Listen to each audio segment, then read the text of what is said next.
me. Like, to see Team Secret pick up the Night Stalker, it's the same kind of thing the Puppy wanted to achieve with his 4-position Beastmaster before. It's just this kind of, like, presence on the lane, but you know you're going to have a vision advantage more than anything else. So, like, Night Stalker will be great with that. You know your Darkseer is going to be stable on the lane. You've seen issues with Team Secret so far with their drafts. They want to have something really simple. If they can get that Night Stalker to a point where he can reach his Aghanim Scepter, might be difficult when the Bounty Hunter's there. Means I'm looking more towards the 4-minute rotations coming out from Secret. Who works with the Night Stalker? What's that secondary support? How does he actually find the kills and make the most that first nighttime phase, if he can? How difficult is it, Fog, for Secret to ban here against Wings? I like this though. They're taking an approach where they take the Darkseer, they take the Night Stalker, they ban the other two offlaners that Wings really likes, the Tidehunter and the Beastmaster. So they're kind of limiting that offlane a lot for Wings because that's pretty much Do you think that's what everything that they do. It really looks like it. Does, doesn't it? Because the only ones that they're missing is what? Batrider offlane, Furion, and maybe they're not scared of the Broodmother? I don't know. Something like that? Not completely out of the question that this will be a Midnight Stalker either. The Dragon Knight ban right after you pick the Night Stalker is a little bit interesting to me in that regard. Furion, and... But that's a Wings hero. They love Dragon Knight. I mean, they love a million heroes, so that's kind of... Yeah. It's all kind of hard to say. So the Phoenix is going to come out second phase. We haven't necessarily seen that too often, but wow, it's back again. That's really unexpected. Do you think that's a mistake from Wings, or do you think they wouldn't have expected it? Maybe they just a mistake from Secret, or no, a mistake from Wings in terms of not banning. Banning second phase. Yeah. They intentionally picked the Bounty Hunter first. They kind of just left it there, so maybe they feel like it can get punished quite heavily. Yeah. And we've seen Nyx against it today. Yes, we have. Yeah, we have. And that was amazing performance. Very effective. Amazing performance. And it's funny actually because I think we saw a couple of Nyx against it at Epicenter, but it wasn't really played the same way as it was played earlier in the day. Yeah, and it was the big difference there, right? Is that I believe all of those matchups that I saw were a support Nyx or an offlane at best that didn't get very much, and it makes a big difference that the Nyx was over leveled in that game. Wings have never picked it, but I would not put it past them picking a Nyx. Like it's extremely good versus Phoenix. I guess it's not really the best versus the Night Stalker, but it's great. It's decent for Darkseer as well. You know, later on in the game, Mana Burn can be quite obnoxious, and Carapace on the Ion Shells. And you got that Night Stalker mid just sitting in my head right now. I really... Because, like, how is Secret meant to lane this? Do you actually run a Phoenix and a Night Stalker both supports? Can you get away with that, Fogged? It's not the most optimal, it seems odd to do. Yeah. Well, Secret has pulled some weird stuff out in this tournament. Like the last series, they had some really interesting stuff that they did as well. I mean, I think the Kunkka. Yeah. What we've learned in the last couple of months is that you can run a lot of support combinations if you have a good scripted set of early game rotations that you run with them, right? If you really have a great set of rotations that are going to put pressure on the opposing lanes. You know, you can make a lot of support duos work. But with this lineup, like, you're almost running it differently. Like, you're pushing it so you run the Night Stalker and the Phoenix into like a farm kind of role. Like, you protect your safe lane and you find more D-push than anything else and create space. Then, like, you just prioritize vision so you know where the Bounty Hunter is moving so he doesn't screw you when you're inside your jungle as well. Because it's just like you can just run a straight Iron Talon Night Stalker and a Phoenix back babysitting the mid or the top lane. This is such a Wings draft. Your laners have to be so strong. This is such a Wings draft. What is that? Just Wings things. Hashtag just Wings things. No, they really like they really do like the second phase Slardar. I've seen them third pick Slardar in a couple games already, and it's just sort of a glue hero for their drafts. It gives them that AoE disable, gives them that way to amplify the physical damage done by the Lifestealer. Gives them the vision advantage to go with the Bounty Hunter. They may still have problems with the Phoenix, however, like, because now you're running like 3 melee heroes up against that Nova. Exactly what I was about to say. Still out of me. That was a really good point. That's perfect, dude. No, that's actually perfect. But Slardar does give them as well an option for that Roshan, gives them a little bit more of objective-based. But yeah, 3 melee heroes running into the Phoenix can be a little bit difficult, especially because you're versus Darkseer as well. Especially when you're blind for the last 2 heroes coming out of Team Secret. You're not 100% certain who you're up against here.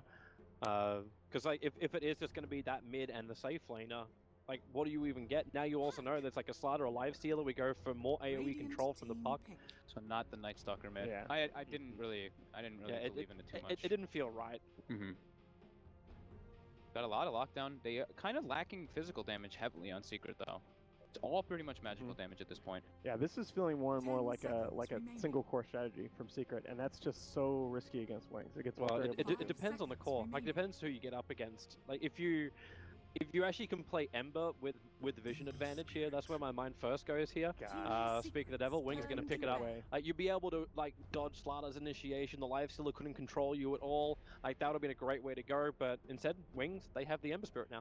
That's it's a vehicle for the Lifestealer if they want to use it like that, which is probably something we don't really see. That's at all, but it wouldn't be a bad combo. Catch Puck out at the right time. Yeah, definitely catching the Puck out because of course you can't phase shift during the Searing Chains.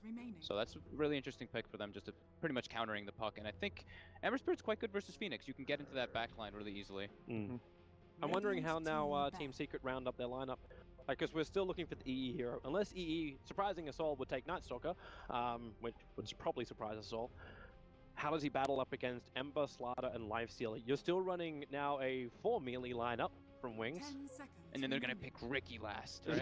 Oh my god. Right? Double invis, mess with the Puck as much as possible. Can you imagine that? It's like you got no Monkey King Bar heroes as well. I don't even want EE can bring up his EE can bring up his PA because like there's no MKB heroes. But look at this. It's a measure of how disgusting. It's a measure of how confident Wings feel. Wait, did they not ban? They didn't ban. They didn't ban. Why did they not ban? Mind games. This is actually a Wings. This is a Wings strategy. They're just like, we don't care.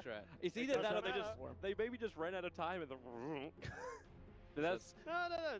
This can screw up all your stats now. Guys. We don't care. We've got this. Look at what they've done here. Picking an Ember into a Night Stalker, a Puck, a Darkseer.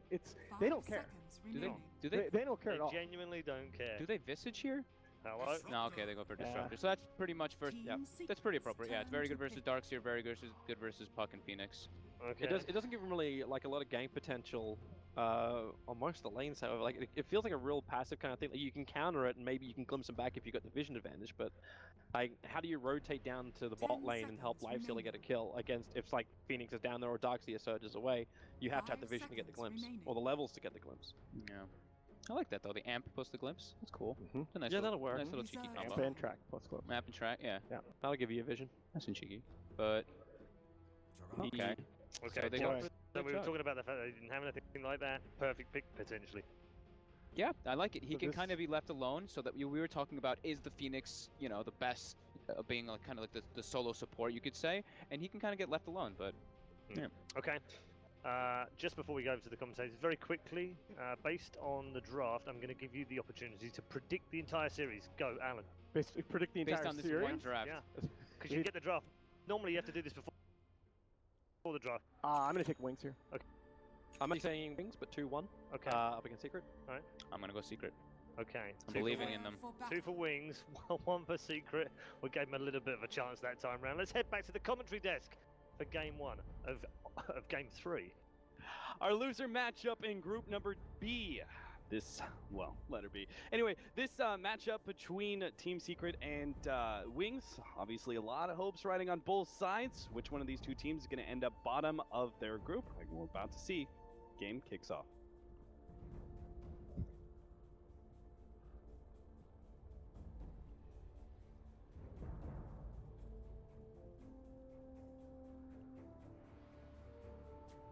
Who will win the knife round? Who?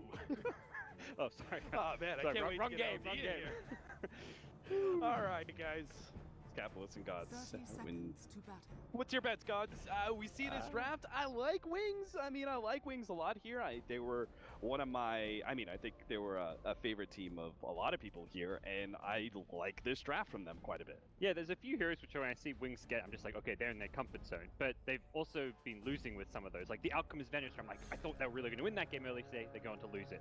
Bounty Hunter to me is another similar pick. When I see Wings running Bounty Hunter, they're just in their zone. Like that to me is where they're going to be able to just control the tempo of the game, dominate the early game laning stage, and really catch teams off guard. All right, well, Secret already starting things off right. They surprised Wings with a 4-man down to bottom lane. Obviously, with the Ion Shell, it's tough to actually contest that, so Wings don't even try. And in the process, Slaughter was unable to pick up the top bounty rune that was being contested by Eternal Levy. And he also took a lot of damage in return as EE just went for the spin. Yeah, so double bounty rune, not as big as it once was with the experience changes, but still going to give a little bit of an early edge to Team Secret, specifically Arteezy in this mid lane, who is going to be playing the Puck vs Ember 1v1 matchup.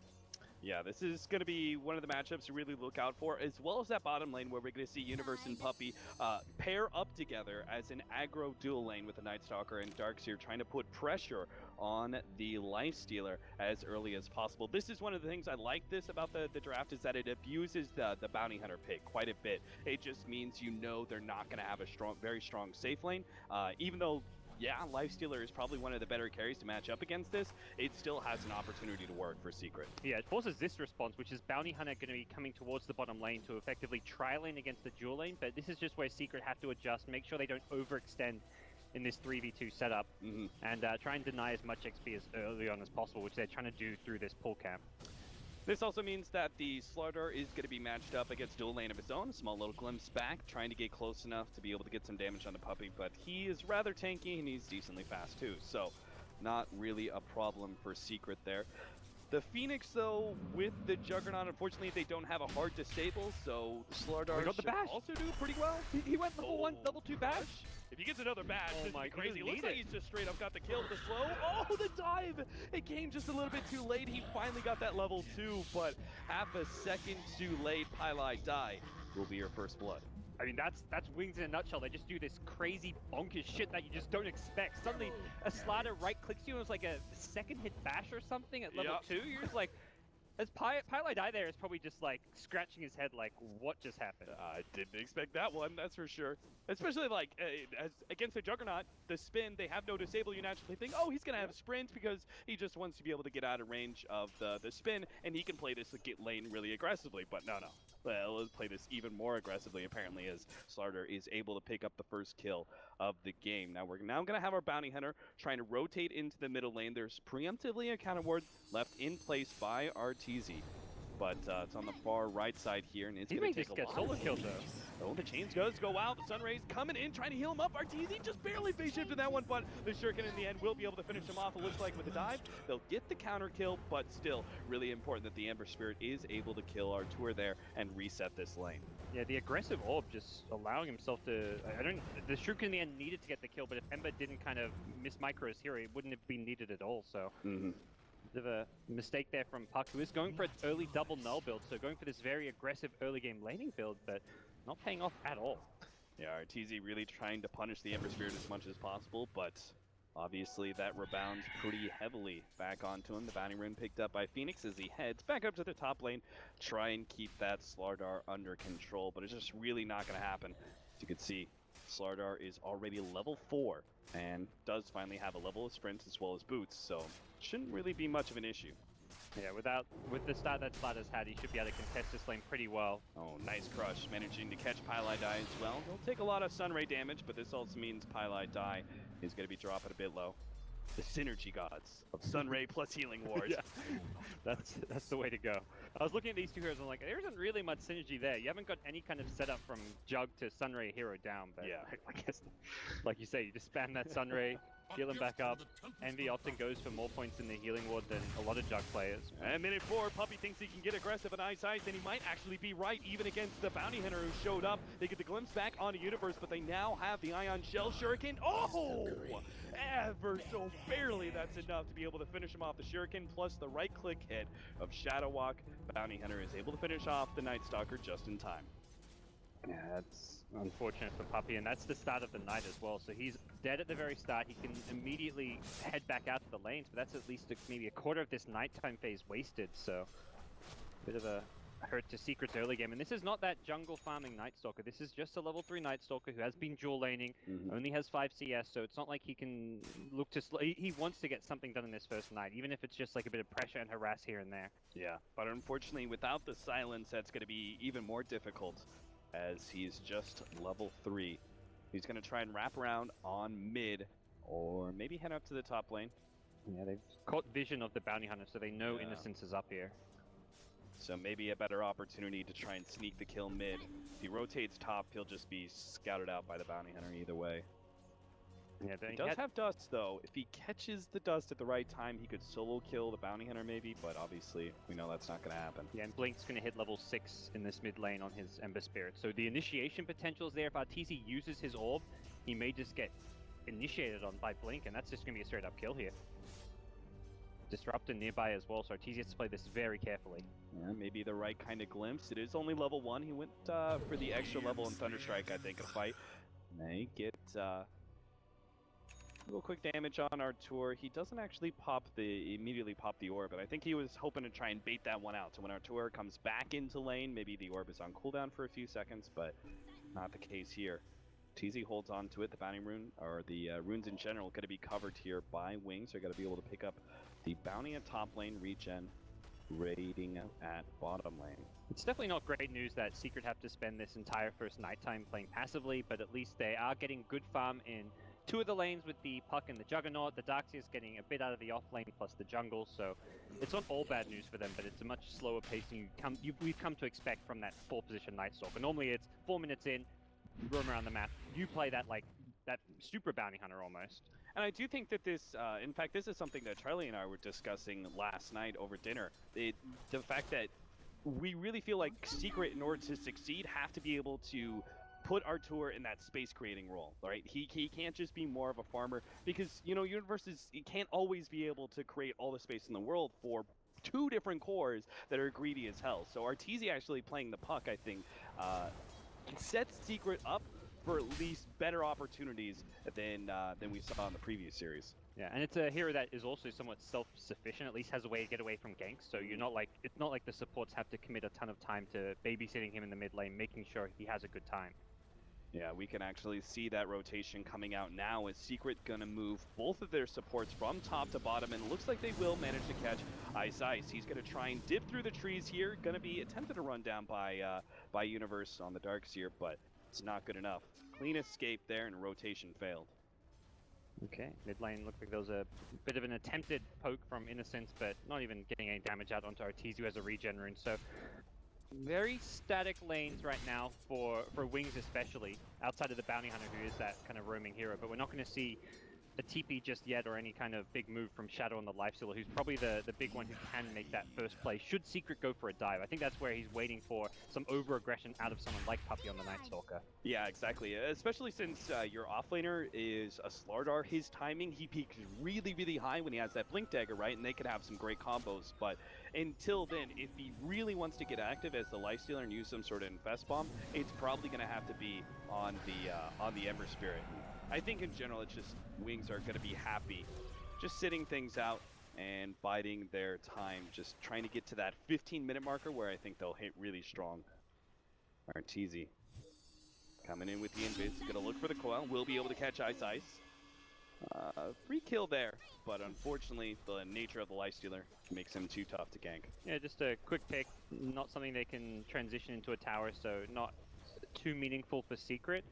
But it is daytime, so this is kind of the farming stage of the game for them. The one thing I don't like for Wings is something I saw in an early game with Faith Beyond on the offlane for them. The Slider doesn't go for the Iron Talon, and I think he misses out on at least some farm because of this. There was an earlier game as well where he played Beastmaster. He went for the Quelling Blade, was jungling a little bit with his Bora, but he never actually upgrades it to Iron Talon. It's such a good item, it gives you a bit of armor, and there's really no reason not to get it. Didn't see this one coming, the Infest into the Bounty Hunter. Forgot there was that option as well. So they may just be able to catch out the Juggernaut. It's going to need to be led with a Slitherine Crush, most likely. Otherwise, Eternal Envy's just going to be able to spin and probably run himself away. Yeah, they know he's there, amped up, but the amp will get immediately dispelled by a Blade Fury, so...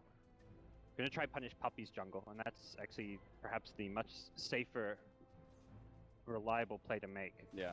Very smart. I mean, they know Puppey's going to be jungling. They get this free kill. They could start putting some pressure on the top lane or maybe mid from there.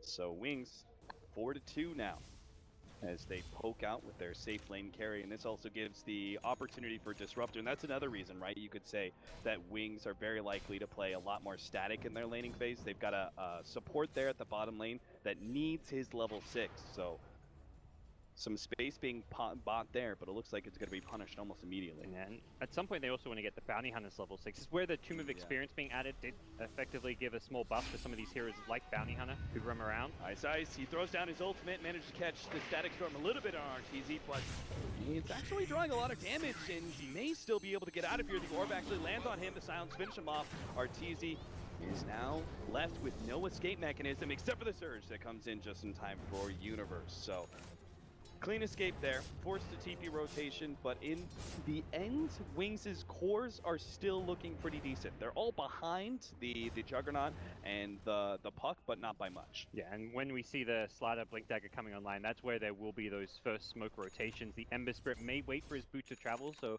he might try sit in a lane or tell his Slider, like, go find a kill or two without me, go with Shadow on the Lifestealer, and then I'll join up later with boot to travel, but Wings will very much up the tempo as soon as that Blink is online with Bounty Hunter's track as well.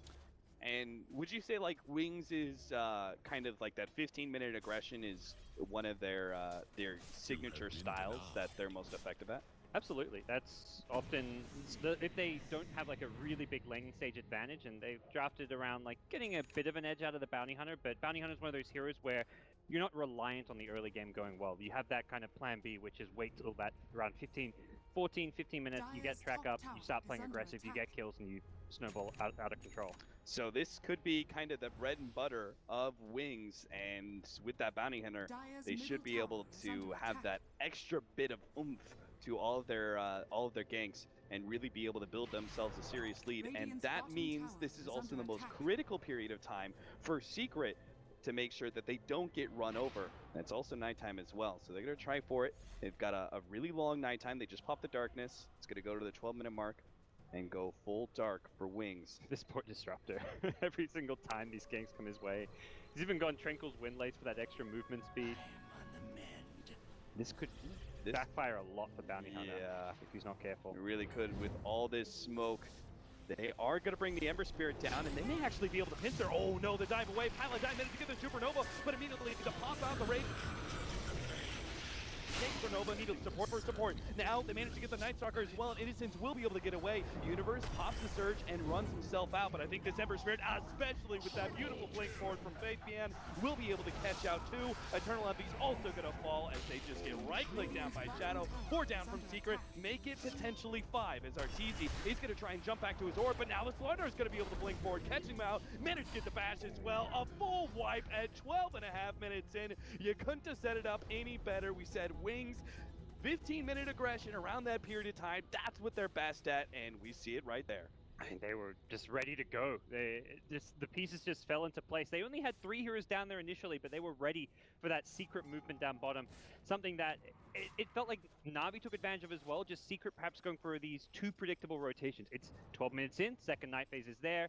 You know the Puck with his newly picked up Veil wants to fight, wants to go for some aggression. Same for Puppey. He doesn't want to just sit in the jungle. He's already gotten very little out of the first night stage. It's the second one. He wants to go fight, and that lane ward bottom, yeah, it doesn't see the smoked up heroes behind, but when Universe is a solo Darkseer pushing past that ward deep near the tower, you kind of know something's a bit fishy. You're wondering, like, why is this Darkseer pushed up to our tower with no backup whatsoever when we've got Ember, Bounty, Disruptor, all these great heroes to catch him? And Wings not going to let up on the brakes one bit. The smoke, oh no, he just went for the blind blink in, knowing that the smoke was popped. Doesn't get anything just yet, as it looks like Wings are going to be successfully rebuffed by Secret. Ice may actually be caught out. Oh, nice. Like this play. Vian actually moves over, managed to catch the Puppey Night Stalker, slowing him down with the open wounds. Will be able to get that track kill as well. That simultaneously got themselves a pick-off, a track kill, and also kind of protected Ice.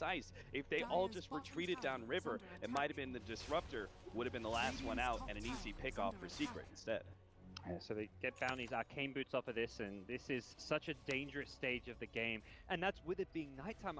It only gets worse as soon as we reach that next day, and Wings have such good pick-off potential. The Disruptor pickup with the Slaughter and Bounty Hunter when you have tracked and amped heroes means if you commit to a fight as Secret, you can't disengage. You are fully committed. So you have to make sure any team fight you have you have your entire team there, and you get the perfect initiation. Because as soon as things go badly, Wings will win. Like, they'll get a team wipe. That's what we saw at bottom. it's either all or nothing with Team Secret when you're versing a draft like this. Oh, did he catch him? He managed to get the dust on him. The track is going to give him some extra movement speed. The rest of the team is close by. Two-man stun. Starting things off with the Floodar, double shuriken as well. The track kills are potentially there for Wings if they can just get the rest of the team into that secret shop. They'll lock down Puppy, get that one kill. The orb comes on through, and now the Omni Slash brings Shadow a bit low, looking for that infest out. 5 more seconds till that's up. Doesn't look like he's going to be able to make the escape. PN can only do so much to be able to stall that kill. Meanwhile, the Ember Spirit does have to jump away. Shouldn't be an issue there. Jumps over behind the mid tier 1 tower, at least where it was, and TP's out successfully. Yeah, good commitment from Secret. Once they know the bounty's there, they caught him with the dust. They commit everything. They make sure Envy's coming into the fight. They have Arteezy there as well, ready to go, and there's no half measures when you're versing Wings. So Wings perhaps bite off a bit more than they can chew at this stage, but that's not going to throw them off. If you're Wings, I think you just go, you go right back at Secret, and they're smoking before Lifestealer even respawns. He's not going to be here. He hasn't got a global TP. This is very likely to catch Secret totally unawares. The double damage on Slardar, and even if they run into a support because they have a bounty hunter, this all becomes well worth it unless, oh no, the glimpse back should still be able to catch him, as I don't think Pylite Eye can actually get off a supernova. That would have obviously still meant his death, so he holds on to that cooldown. Wings do get the pick off. It is a track kill as well, which makes it all the more successful. Yeah, this is an okay stage just to chew through smokes to find track kills, because it gives you such a good gold boost, gets you towards that mech on the bounty hunter, and for Wings it's very much all out aggression, and they can keep on doing this.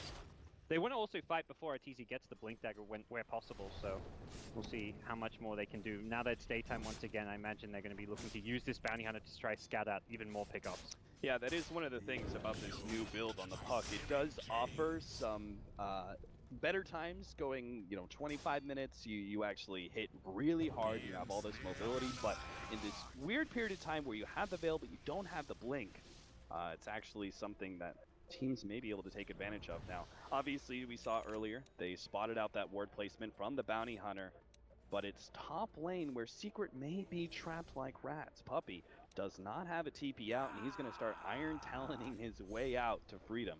Teams are just getting so much better at using scans. We see a scan onto the tier 2, basically trying to see, okay, is someone either retreating from the tier 1 or coming to back up to defend this tower, and they did get vision of something, so Innocence is already trying to see exactly what they saw, and Puppy may get caught out as a result. Yeah, he sees it. The sprint is activated. Flutter's going to be able to catch up in another track kill and maybe a forced TP. That's actually going to be completed by Arteezy. He thinks he's going to be able to get the bounty hunter, but I think Phoenix is stuff. vision? Yeah, I'm sure it's going to be coming in. Counter ward laid out, but it's a little bit too late. Now the rest of the Wings are going to be able to jump in. Highlight Die, take it out before the supernova, and that's big. Even as the orb comes through from Arteezy, and he does a lot of damage. He's now left stranded underneath this tier 2 tower as Wings surrounding, hoping to be able to take out this mid player, and it shouldn't really be an issue. Chain stun, and with that amp damage, with the life stealer as well, who's got an armlet, as well as an echo saber already. The damage is too much for Arteezy to be able to run, and now Eternal Envy might actually be taking too much as he goes for a spin. What is happening? He went greedy for the tower, like, okay, I'm going to Blade Fury the tower. It gets denied, and then on top of that, Shadow's like, oh, I also got your kill. So this is, like, just a tilt, like, more than anything. Like, I mean, Secret just got 2-0'd by Na'Vi. They're going to go into the next series, and this is the kind of draft which will, like, kind of really just mentally challenge you as well, because it's so aggressive. You give up a couple kills, you know it's track money, and you know they're going to just keep coming at you and continue to fight. So if you're not playing, like, perfect polished Dota, this draft will get 1 kill a minute, and we're almost at that point for Wings. Ever since that bottom fight, Secret have always been on the back foot, and I don't think they pretty much after that bottom fight, I don't think they were ever really in a position to be able to 5-man and fight Wings ever again, because you just know even if you kind of do okay in that fight, you're going to trade off track kills. So now it's just left, okay, try and push this game a little bit later, which is something that Secret usually like to be able to do, but they don't even have the Battle Fury yet on Juggernaut, which means he's just inevitably going to fall way too far behind. I don't think they've got the late game to really fall back on either. Not with like a Dux. They've got the team fight in the late game, but they haven't got the carries to scale in the late game. Yeah, Night Stalker's exactly. not close to an Ag Scepter. Jug can kind of scale well, but he's versing like 2 to 3 core heroes when you look at what Slardar, Ember, and Lifesteal. These are all pretty good late game cores. Oh, an Eternal Envy not going to be quick enough on the fingers.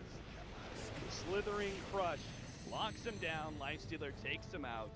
And Wings. Now it's time for Wings to just enjoy the spoils of victory. They can back out, farm away. As you said, they've got very clearly the cores to be able to take late game with both Ember Spirit and Lifestealer. And we're talking about late game like it's something that we may actually see, but 20 minutes in, this is looking like a game that Wings is just going to roll over Secret and win by 30. That's the thing. You get to 25 minutes in, what's currently a 7.5k gold lead gets to 10k. They're just going to look to keep on increasing this lead, and you're going to get to maybe 30 minutes in where you're ready to end the game because you've got 15k gold lead, you've kept finding more track kills, you've continued to just farm your way to a first Roshan, a second Rosh. They can take Rosh whenever they want.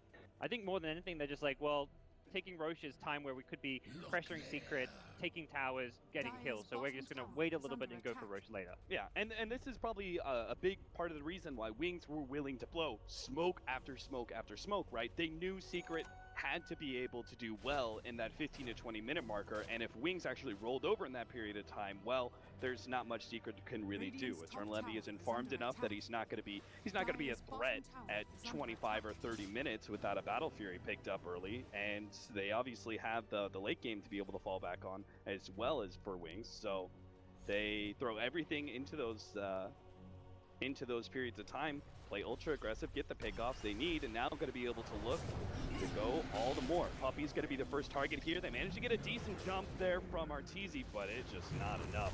Now bringing him back right into the Static Storm. He's able to get the jump away with the phase shift combination. Beautiful play from Arteezy, but again, it isn't really going to be enough. The Supernova way in the back line, and actually, Secret managed to lure Wings into a bad position with the Omni Slash going down. They actually do get the Life Stealer. Oh man, Secret punishing now as Arteezy's going to jump in for more, but a two-man crush. Oh no, Secret, are you the ones who went a little bit too far? Phase shift only going to last so long, and Arteezy is going to be left out to dry. Another track kill going the way of Wings, just as you think. Secret have a small opening to be able to get something back for themselves. They still feed away another track kill. Yeah, and I guess Arteezy did have his blink completed. They're not done yet, though. Secret thinking about defending the tier 1, but they've got to act quickly if that's the case, and it doesn't look like they've got the tools to do so. All their ultis on cooldown, so they committed pretty much everything. They get a lifesteal, which is a high-value pickup, but Wings get an objective. They continue to have momentum in their favor as well, and with this tier 1 bottom tower down, taking Roshan now gets that much easier. Blink Dagger for Ice Ice, a disruptor with a 22-minute Blink Dagger. That's definitely a scary thought. And not your everyday disruptor item, but this item gets so much better because they've got the vision tools in Bounty Hunter and Slaughter with their ultimates. So being able to reposition and catch those here, just get that little bit closer to get those glimpses off becomes that much more powerful. Wings. 4-man in mid, 1 at top. Ember Spirit is free to pretty much do as he likes, just because Secret have been pushed back so far that it's unlikely for them to ever be able to get in an aggressive stance. They're going to be able to go for another smoke, wrap around behind the tier 2 at top, or maybe the tier 2 mid. They cut between the tier 3s. The Slaughter's picked up a Reaver of all items. Second item Reaver. Jesus. I've never seen anything like that. Perhaps Wings have done it before, but if he gets a heart early, how do you even deal with that? Like Secret actually may not have the damage to be able to pop that hero, which normally you can, right? Because Sprint amplifies that damage. You're relying on that mobility. Oh no, it's her Levy. He thinks this is an opportunity to be able to farm the stack. He's gone already. Can't even call it fast enough. The Ember Spirit now with the Battle Fury is going to be able to take that stack, and what little hope there was remaining for Secret, I think, just got extinguished with that stack. That was a crazy good smoke from Wings. They got themselves in a position where they could use the Observer Ward, scouting out the Ancients area. They bypassed the Secret vision around the Roshan pit, and they have a pretty good idea that Secret aren't going to... They knew Secret didn't have a ward on top of theirs with their sentry, so there's not going to be any vision over where that T1 bottom tower normally is. Oh, crazy play here. Supernova going out of the side, but Arteezy does manage to get silenced up before he can do much there. Great Static Storm from my side, and now Pylite Die, refreshed up, does manage... Oh, he's got the glimpse. He's got it in play. Pylite Eye is going to be pulled back right into both Bien as well as Blink. That's almost like the game right there. They're not going to quite call it with the tier 2 towers still up, but that's that YOLO all in. Let's try and contest Roshan, and you just give them multiple track kills. You lose your mid puck, you lose Aegis, and Wings get even further ahead. Yeah, you know if you're Secret, you had to do something desperate, and that was definitely the desperate play, but doesn't work out for them. The Blink Dagger now up for Blink. We saw that one earlier. and he already has another 1,600 gold. Interesting to see the pipe over the mech, but a very good item against the Puck who has built into the Veil. It's going to give some great just self-sustainability, but also more importantly the team fight factor where his whole team can block a lot of that Puck damage output. Yeah, and give them opportunities to push high ground a lot earlier. Being able to keep those creeps alive against the Veil spam. Yeah, that's absolutely correct.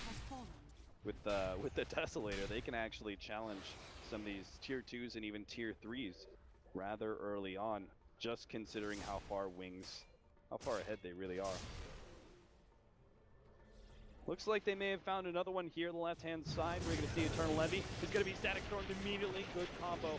Ice, Ice. Once again, showing off that Blink Dagger with the instant disables on some of these heroes that usually have some great defense mechanisms, the Puck as well as the Juggernaut, but the Disruptor that's this far ahead is punishing them. Yeah, you think of a Jug kind of farming alone there, as long as he can play through TP away. The one thing that could catch him by surprise is the Slider who's not there, but Blink Static Storm also does the trick, and Wings now should find themselves a free tier 2 tower up top.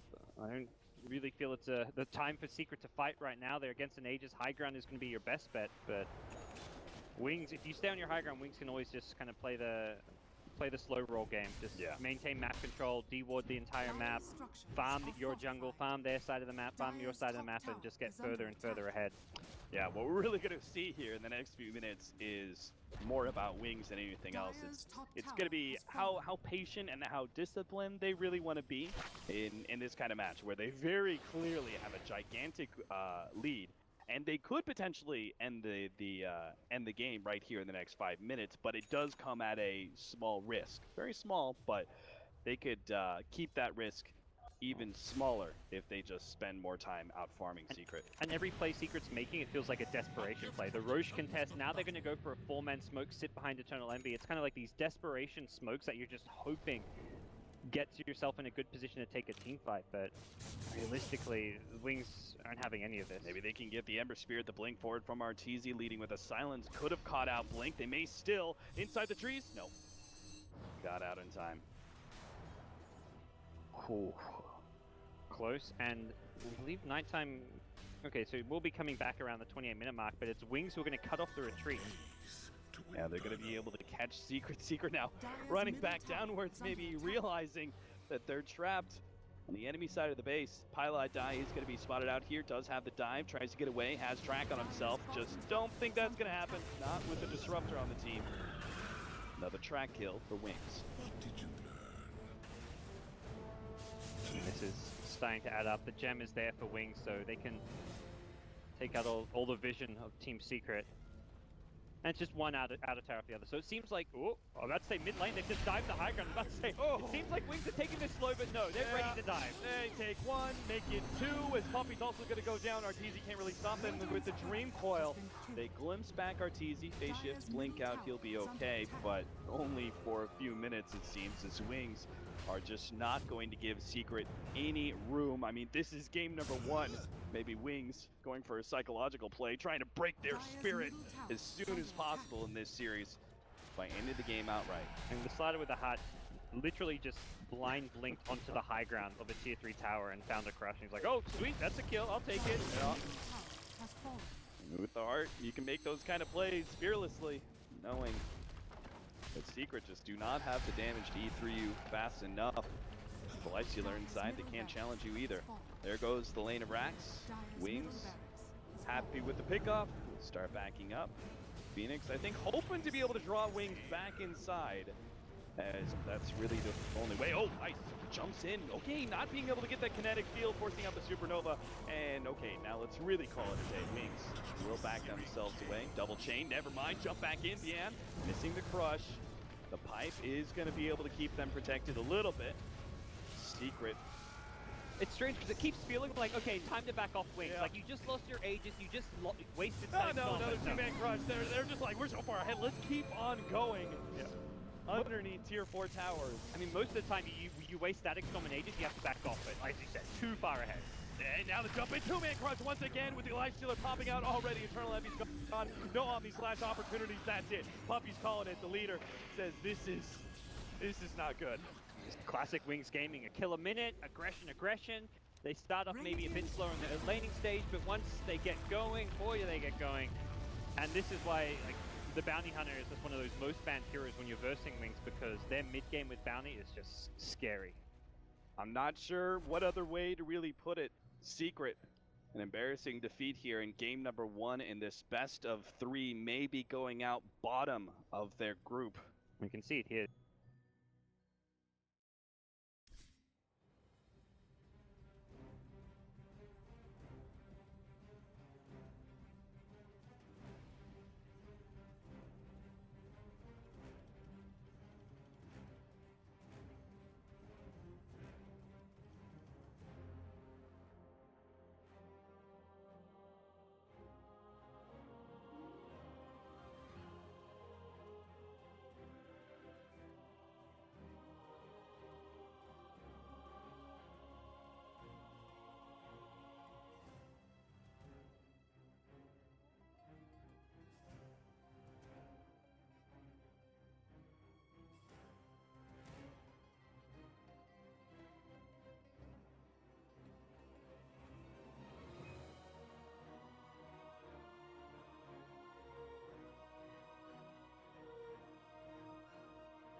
Reserve time. Radiant team pick.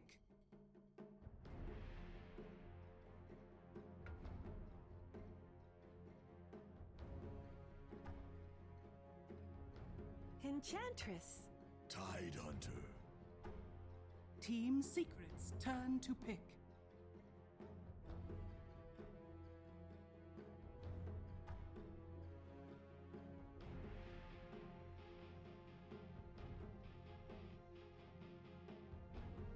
Ten seconds remaining. 5 seconds remaining. Reserve time.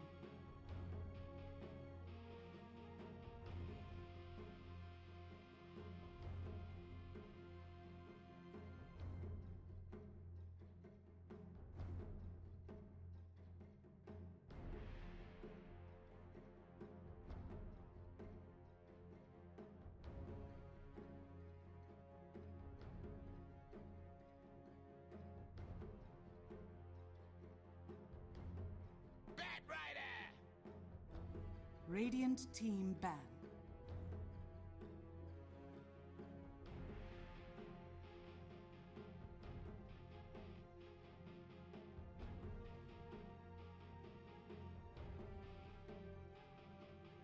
Ten seconds remaining. 5 seconds remaining. Reserve time.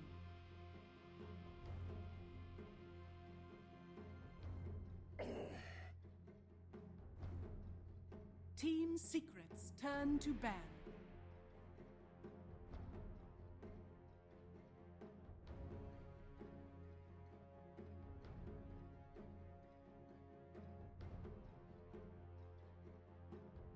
Ten seconds remaining. 5 seconds remaining. I should have seen that one coming. Radiant team ban.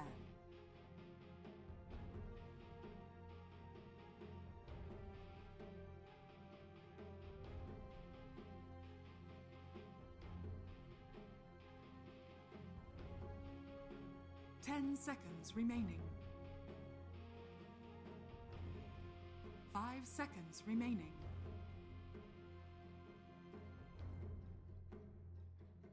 Reserve time.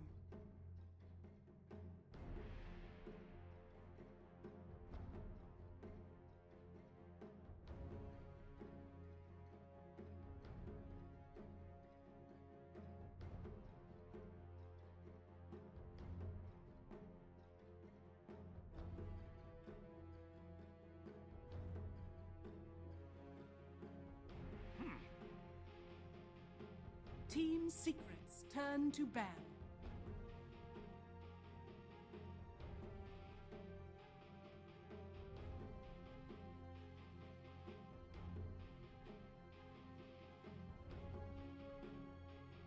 Ten seconds remaining. 5 seconds remaining. Reserve time.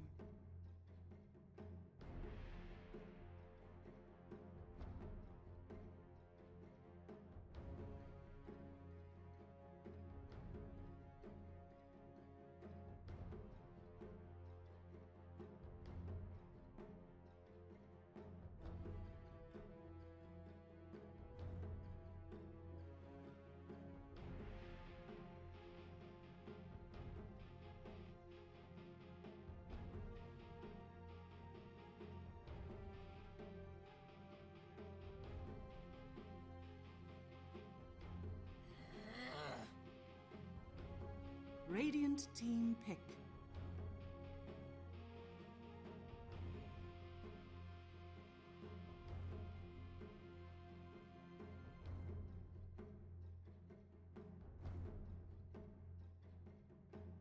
Ten seconds remaining. 5 seconds remaining.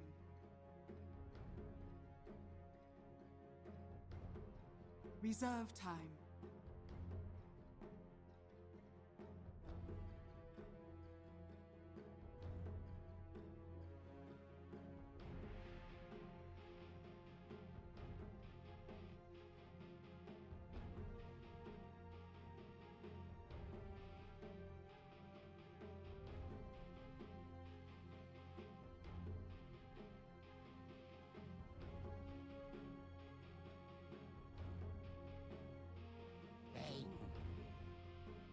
Team Secret's turn to pick.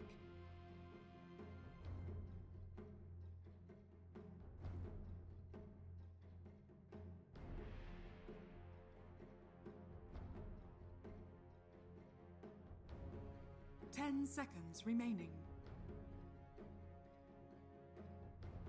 5 seconds remaining. Reserve time.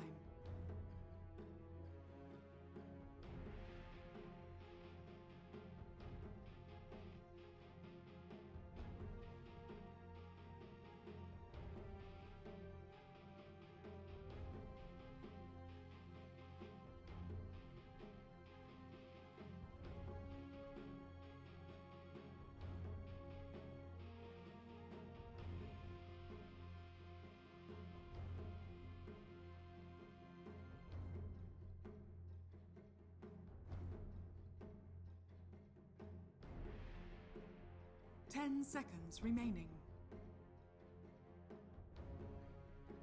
5 seconds remaining. Radiant team pick.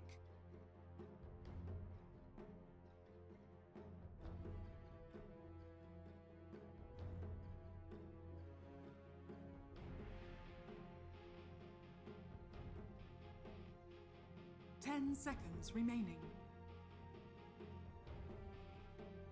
5 seconds remaining. Reserve time.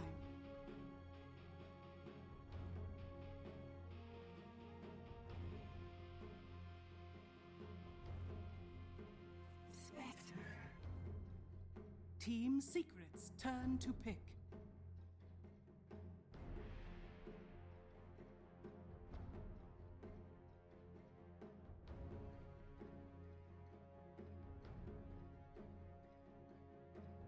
Ten seconds remaining. 5 seconds remaining.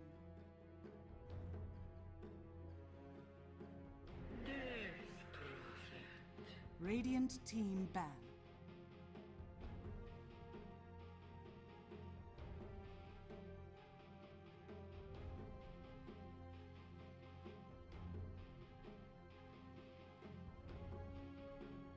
Ten seconds remaining. 5 seconds remaining.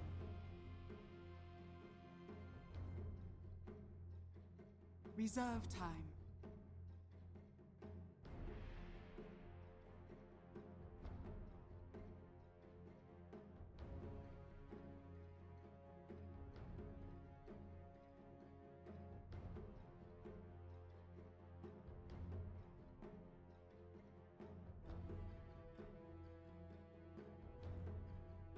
Ten seconds remaining. 5 seconds remaining. Team Secret's turn to ban.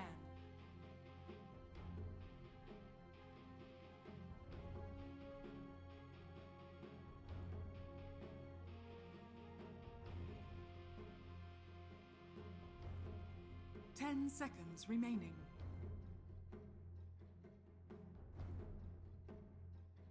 Team Secret's turn to pick.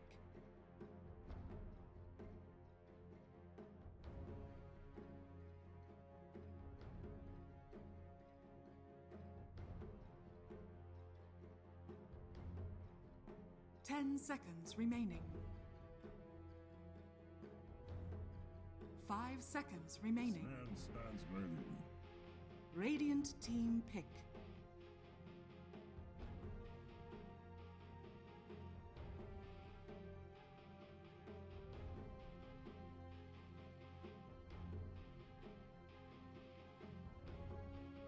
Ten seconds remaining. Wind Ranger at your service.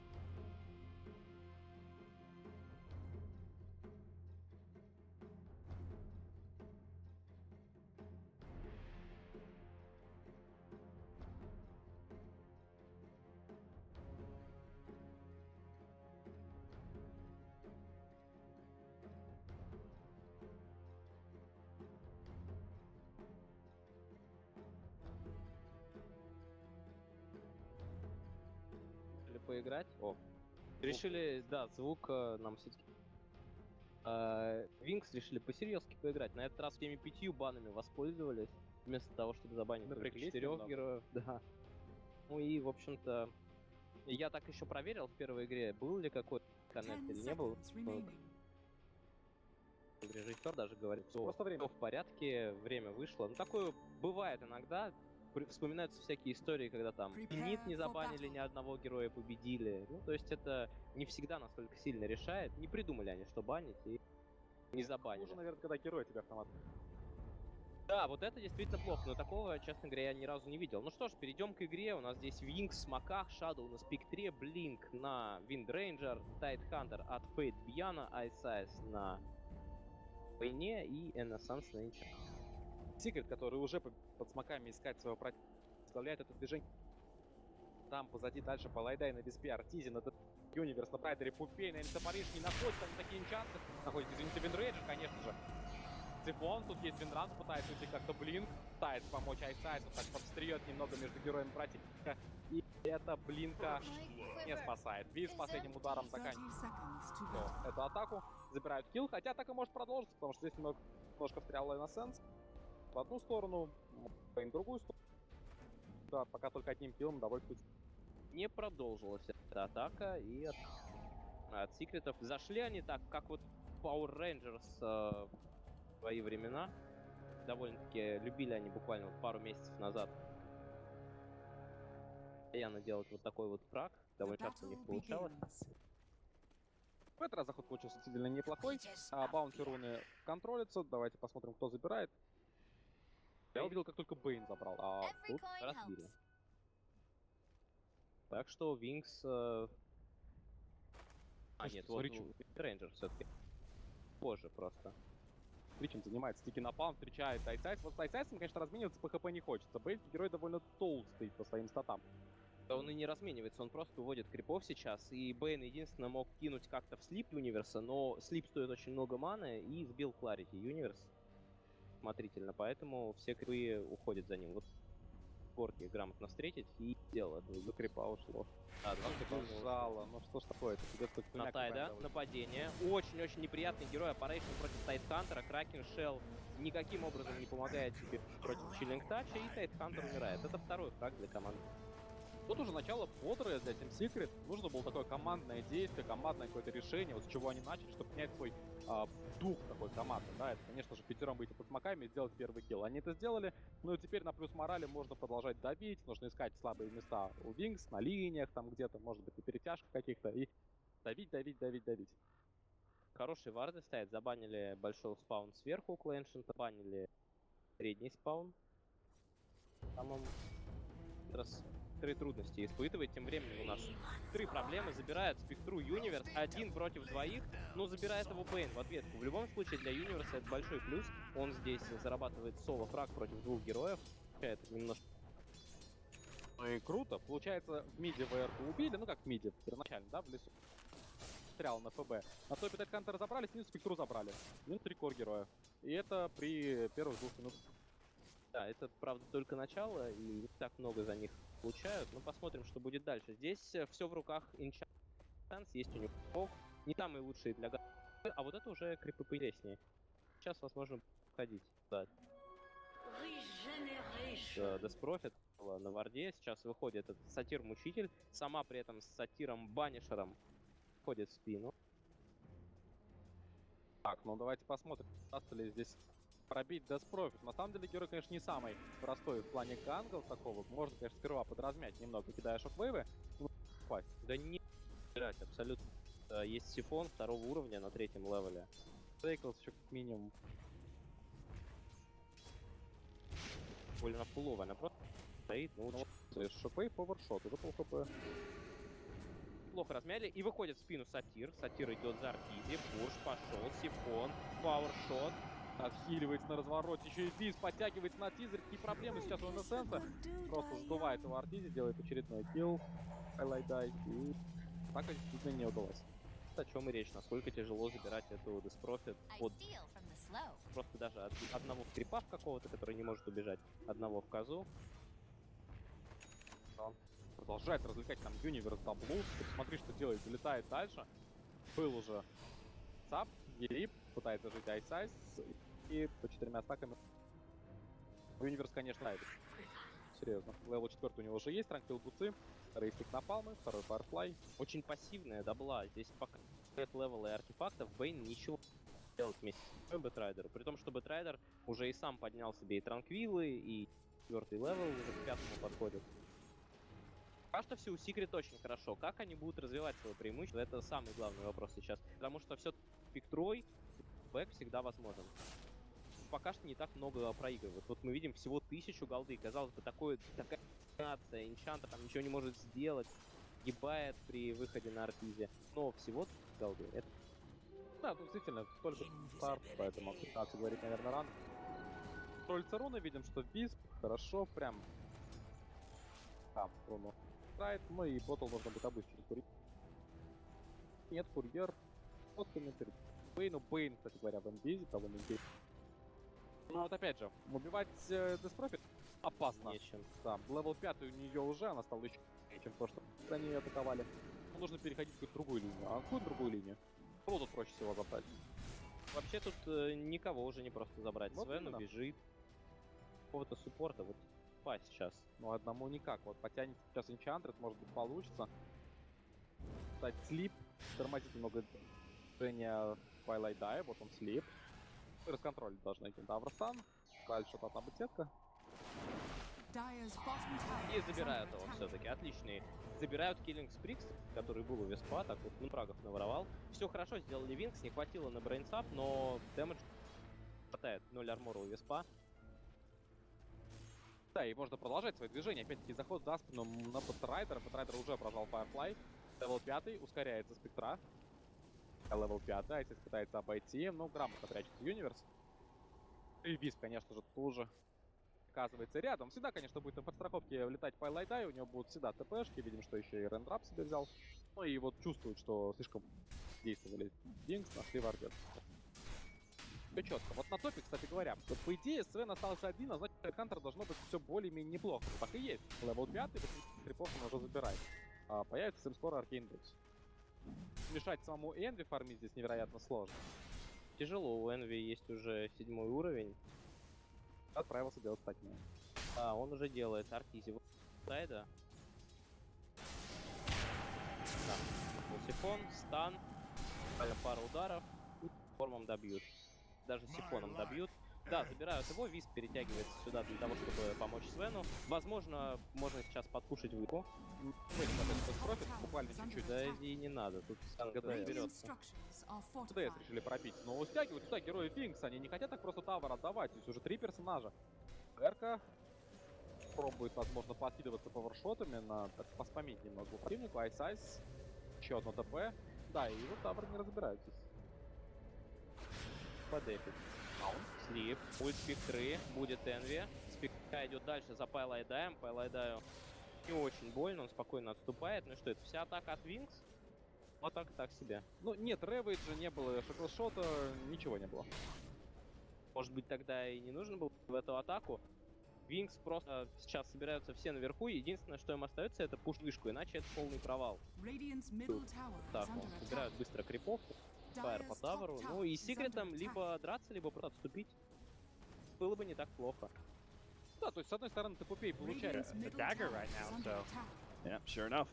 A TP in from Universe is all it takes, and Universe, his farm isn't even slowed down at all. Obviously, he did a fantastic job at the bottom lane, and he's only another like 600 gold away from being able to get that Blink Dagger. He can just farm the Dire jungle now to finish that off. The scan scouts out the retreat right at the end of the duration there, so just on-point play coming out from Secret. They know that Wings have now backed off from this top lane to go and farm. It gives Envy the kind of freedom to continue farming this lane. He's got stacks which were taken initially by the Batrider, so there was like a quad stack over in his jungle, but he's got stacks now at the Ancients, which will be all his, so Wings need to put themselves in a position where they can really fight around the Ravage plus Haunt. They need to be very careful about how they use those ultimates, because as soon as they're on cooldown, that's where Secret can take objectives. You've got the Sven who can either farm his Ancient stacks, the DP you can push towers with, so Wings have to make sure they capitalize when they go for the Spectre Haunt. Invis rune picked up for RTZ, but Blink is already putting some pressure on the tier 1. Looks like we heard the sounds of God's strength. Sven is going to clear through the off-lane camp and maybe rotate over to the Ancients. That is a mediocre stack, but still may be enough. How do you think you continue to play this one as Eternal Envy? You get that fast Blink dagger? I'm not sold on the Blink. Either I may as well upgrade your boots to tread, but the Echo Saber's become quite popular on the hero, and even still the SMY build, but I think the Echo Saber is perhaps the preferred damage dealing build for this hero. I think being able to play this Sven as the kind of Echo Saber and as use up like SMY, that kind of like very stat heavy build is the way to go. RTZ uses the invis to be able to scout out Ice inside the Roshan pit, and he will be taken out. So they save the stack, keep Eternal Envy healthy, happy, and farming away while getting that pick off Wings. No real response from them. Yeah, and the big issue with the lane stage going poorly with like the Tide giving up kills, the Spectre even dying to bat, is that they haven't set themselves up to slow down the Sven whatsoever. The stacks have already been farmed up once. You've got to imagine Envy's going to continue to stack that, look to farm it up multiple times. And at what stage are Wings really ready to fight it? They've got their ultimates, so if they really want to commit all these big teamfight ultimates, they have a chance to, but they're being out-farmed. They're going to have a level 6 Puppy Ancient Apparition soon, so then they're going to be fighting into the Ice Blast as well, and Secret have all the tools to fight around that Ancients area with the Universe Blink, more importantly. There is no laning wards, so Wings' rotation from Ice and Blink might be able to catch out the duo of Wisp and Sven, but if they fail this gank, they may be punished by TP rotations from Secret or even just a free escape from, say, a relocate out from the Wisp that will still, in the end, punish Wings for their inefficiency. Doesn't look like there's going to be an opening that they feel comfortable with. And Universe just going to go back to farming, and this is where like you have your Blink Dagger. Wings are going to be playing somewhat scared. The first smoke with the Blink didn't work, but you can fall back, farm up the Force Staff a bit, slow things down if you're Secret, recognizing that Envy is going to continue to power farm. Has picked up a Helm, so it looks like we'll see the Armlet build out of him. Armlet, even better when you've got the IO to kind of basically counteract the HP loss when you activate the Armlet and keep you alive, so it is the most cost-effective damage item really to pick up on a Sven. Wings wasting a lot of time, and maybe it's them that is now the team that is a bit too easy to read with their rotations across the map. Secret seem to have their number here in game 2 for the first 11 minutes or so. You can see our Spectre playing really far back right now, the bottom lane, afraid of being potentially ganked as the rest of his team is searching for that kill opportunity. They could go ahead and pop that smoke on the tier 1 tower, quickly take it down with focus fire, and that is the end of Wings' rotation. And it's bottom lane. Yeah, it's a strong setup because you've got RTZ pushing with the Blink Batrider sitting behind him, and there's always the threat of a relocate. Oh, now the Spectre forced to pop the ultimate as Universe actually scouts him out, jumps over to RTZ, slows him down with the dagger. The rest of Wings is coming in, but the Exorcism is still out. Universe actually going to jump in. The Ravage goes down. Maybe they can actually pop Universe real quickly and still find RTZ, or maybe not. Here comes the reload. It goes for Innocence. He's going to be the first one down for the Sven as they are able to finish him up with Cleave. Now Shadow tries to get away, but he's cleaned up RTZ's nuke. Double kill for him. And Secret, well on their way to be able to take a tier 1 tower at that bottom lane. First really good punishment there from Secret in a team fight. Yeah, it's so hard to engage into this incredibly tanky Death Prophet with the treads double null. You're looking at just when he's on strength tread something like 1200 HP, and you get a decent Ravage initiation, but the follow-up damage is just not really there. It's just the power shot that gives you a bit of extra burst damage, but other than the Batrider, they can only kill one of the 2 targets, and the Death Prophet, they probably can't even kill in that situation, so... The Highlight Eye caught in the river is going to go down. Okay. That's, it seems like, I mean, throwing the Ravage, anytime you have to use Ravage and it's not catching the Sven and Wisp, I think that's going to be a great opportunity for Secret just to be able to punish you, right? There's just no follow-up damage. They had to, like, instantly kill both of those heroes to even have a chance at responding to Wisp Sven when they lack that big AoE disable. And it was a really good relocation position because they were right on top of the Enchantress, who was going to be one of those key follow-up damage heroes for the side of Wings. You're not expecting your Spectre to really do a whole lot of damage in that situation, but the Enchantress at the backlines on these Ravaged or Fiend Script heroes is going to be a big problem, so Secret immediately make their next move. They're going to farm up some Ancients here while invading the enemy jungle. And they've got, again, relocate already back up. They're ready to back up this trio with the Sven if needed. Means Universe can pretty much fearlessly look for some of these kills. They're going to throw the scan out near the hard camp, hoping to be able to find somebody farming that one up. Shadow, though, now going to show himself in the mid lane. Secret, just unfortunately a bit too fast to see that opportunity. Their smoke has now run out, and they may not be able to get that pick. Blink Armlet on Envy. He is ready to fight, and he now acts as like an instant follow-up to the Bat Rider's initiation. Does need to be careful about how he uses this with the tether relocates in, but it's Wings who are forced to kind of 5-man around the map. Ravages come back up, so they just want to make sure they're sticking together at all costs. Tier 2 being shipped away. Eternal Envy. Here comes the Ice Blast, jump though. soon. They can get the Ice Blast onto 3. Oh, that's going to be a big one. Now to jump in. They get the lasso pull back onto BN. Now the Spectre pops the ultimate. Secret actually playing this really defensively despite that great initiation, forcing out the Ravage. Eternal Envy is going to be clipped by it, but that is all. And Wings still pushing forward like they want to be able to fight this one. They've got the Fiend's grip onto Eternal Envy. The relocate back, though, he's going to be able to save him. The Shackle Shot doesn't actually latch, and Wings can actually take this one. Not anymore. Now Eternal Envy's got the God Strength. He's going to be slept up. Wings, I think you got to count your lucky stars that you're going to get out of that fight alive. Very scrappy fight from both sides. Ultimately, no casualties. Both teams losing their tier 2 tower. It really looked like that Ice Blast was... Envy could have blinked in, Storm bolted 2 and started fighting, but his team weren't really in position to back him up. And yeah, even...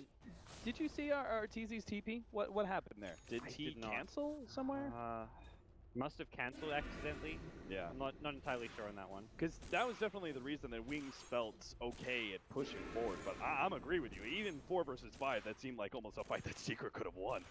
It was like a guaranteed 2-hero Stormbolt on squishy heroes, the Wind Ranger and Enchantress. But you're blinking into the Fiend's Grip, and your team doesn't have the easiest way to cancel the Fiend's Grip. When Flame Break costs a lot of mana, Universe actually ran into mana problems after the lasso, and it looked like they kind of didn't. They went for the front lines rather than the 2 squishies on the back line who did get hit by the Ice Blast. But at least a neutral trade for Wings, which at this stage is when you're kind of playing from behind, you'll take those even exchanges. Yeah. And they've got some.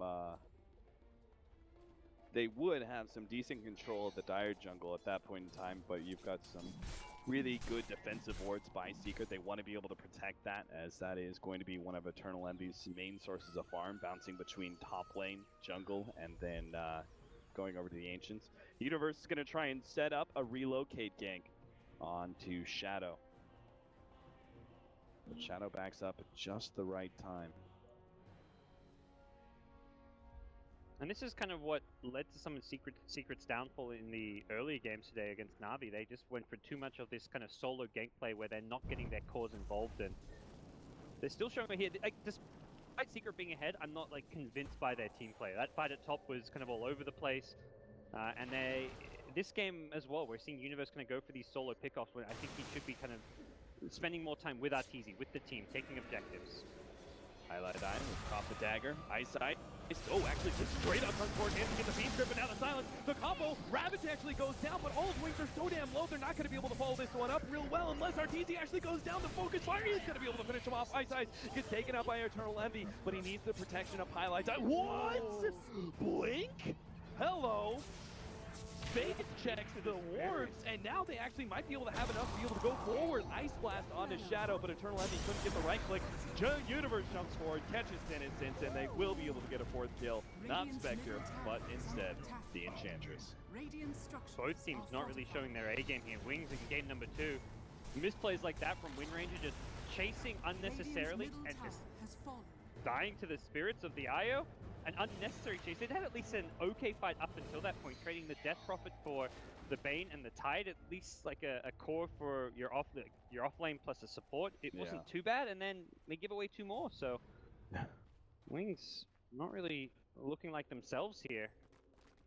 Certainly not.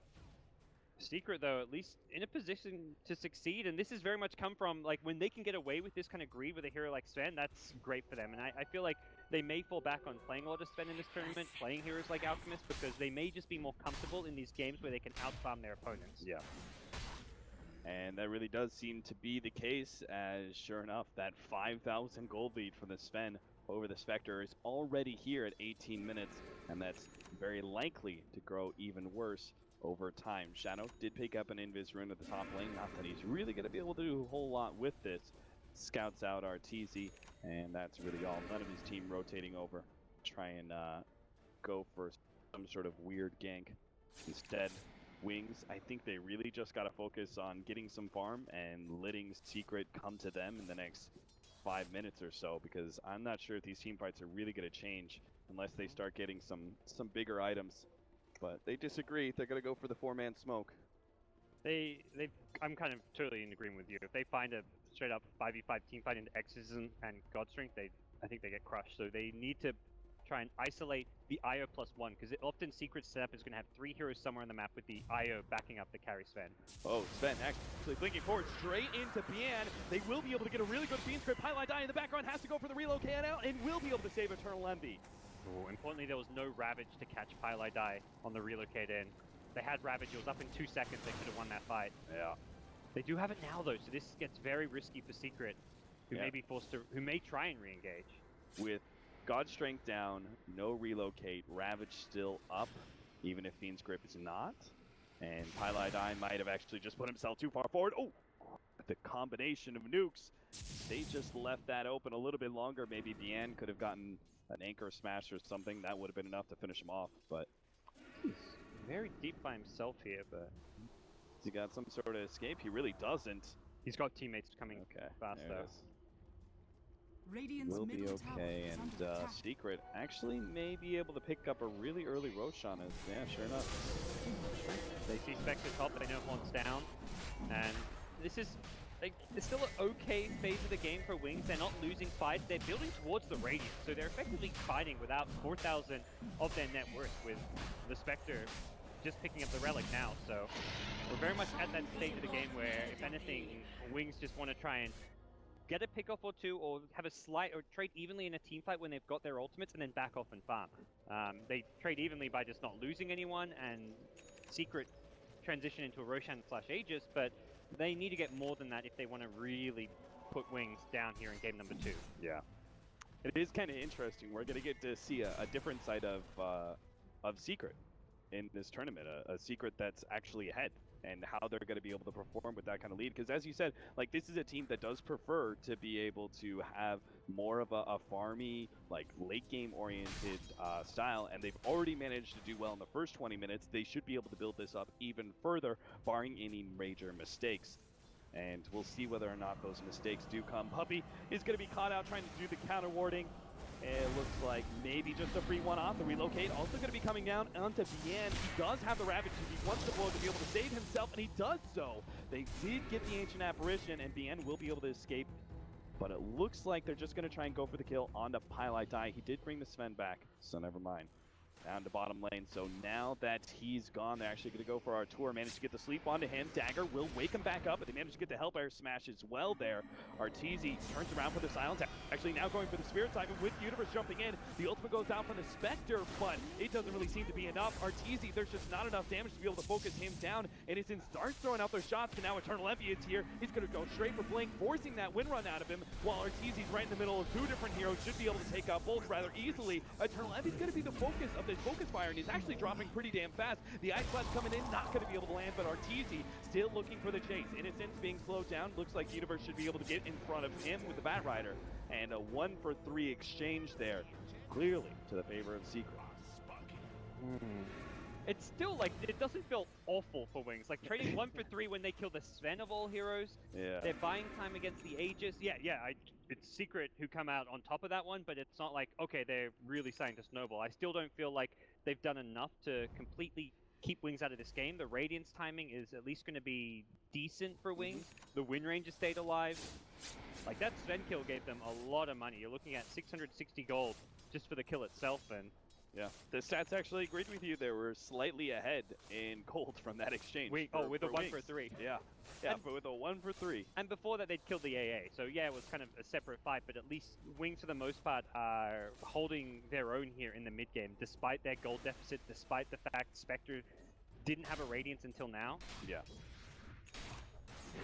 7-16, the Radiance is now up for the Spectre, and that can change a lot for Wings. They're going to have... there is still the problem for Secret that they are operating on 2 different supports that are very easily focused down by a Spectre, Ancient Apparition, as well as, in some cases, Wisp, as neither one of them has a whole lot of defensive mechanisms, not really a reliable escape nor disable against the Spectre, and Batrider is also going to have some issues now that the Radiance is up. I mean, this just feels like all it's going to take is one bad team fight where Wings get off an amazing Ravage into Shackle, they get the grip onto the Sven, and suddenly the game's going to be dead even and momentum's going to be going Wings' way. So Secret, I think they can kind of tell, they're one bad team fight against the Spectre Radiance away from just perhaps being 2-0'd. Yeah. And even though they're ahead right now, it can so quickly change versing a Spectre draft. Do you get the feeling that while you can say they're playing conservatively, it also feels like a little bit scared that Secret are just kind of like, oh man, guys, we're finally up in a game and we can't afford to throw this away. They don't seem to have any confidence whatsoever. They also, you can see small little misplays here and there. The initiation of the top tier 2 tower. Envy kind of going in, even just that recent fight, I don't feel like Envy exactly just played his hero all that well. He put himself in a position where he was the one who didn't have the Aegis. Aegis was on the Death Prophet. Arteezy getting caught out by 3 heroes wasn't an issue because he had the backup. And then Envy blinks in to try and fight without Exorcism behind him and he just dies. So things like that, I just feel like Secret aren't all on the same page, but more than anything, yeah, just they're kind of playing scared / without confidence. The sleep at bottom lane on the Death Prophet did actually force 2 rotations from Secret, and they might be able to catch, they're going to be able to catch Ice Ice. So they're going to pull him back in for Arteezy to be able to munch on, and Universe will be the one to pick up the kill. They're committing to the high ground. They're going to force Wings to respond. This is smart. He still has the Aegis as well as 16 Bloodstone charges. Arteezy very happily challenged this tier 3 nice and early. They still have the relocate play ready to go, waiting until after BN. Oh, but he's lost Aegis, his Ravage. So I'm not sure they can fully commit to a Raxia. I think if you're Wings, you're okay losing a tier 3 tower here. You don't want to force a really bad fight. And now the Exorcism is going to run out, and Arteezy will be healed up. So Secret, go ahead and call it a day. Back out. Take it to tier 3 and not risking anything else. Yeah. Again, Secret playing at a very safe pace here. They are going to continue to kind of extend their lead. They're out farming their opponents for the most part. They're putting themselves in a position to just secure the next Roshan. Envy can farm up a BKB, which will solve a lot of its problems as far as fighting into Ravage, Shackle Shots, Radiance on the Spectre. Yeah.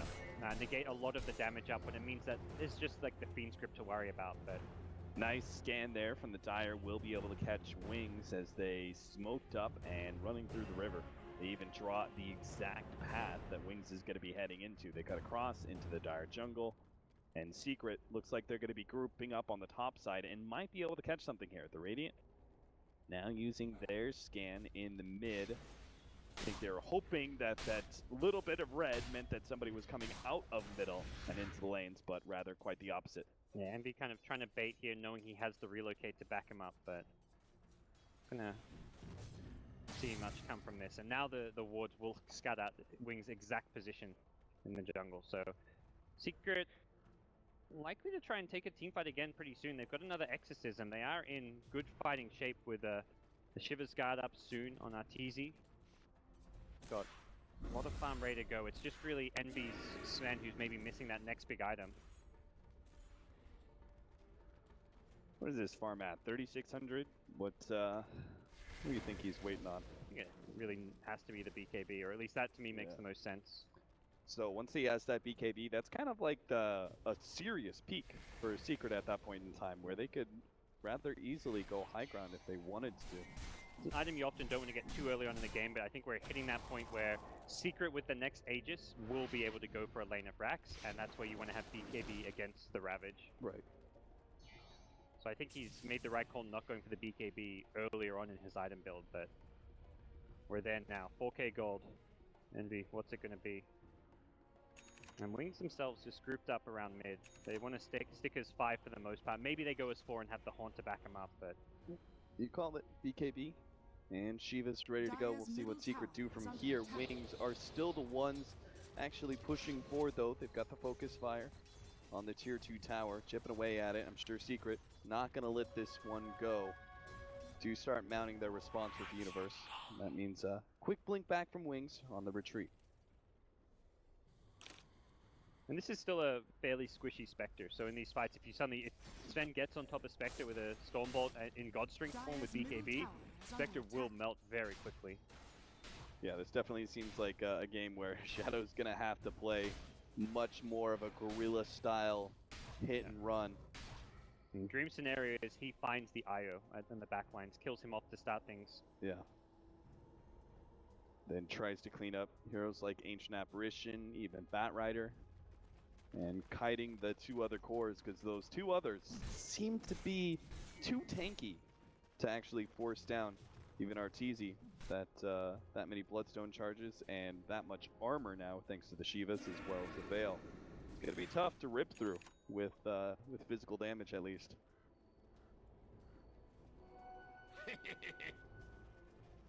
Blink Dagger now up for the Tidehunter. There is still the opportunity for that kind of dream game-changing initiation from him.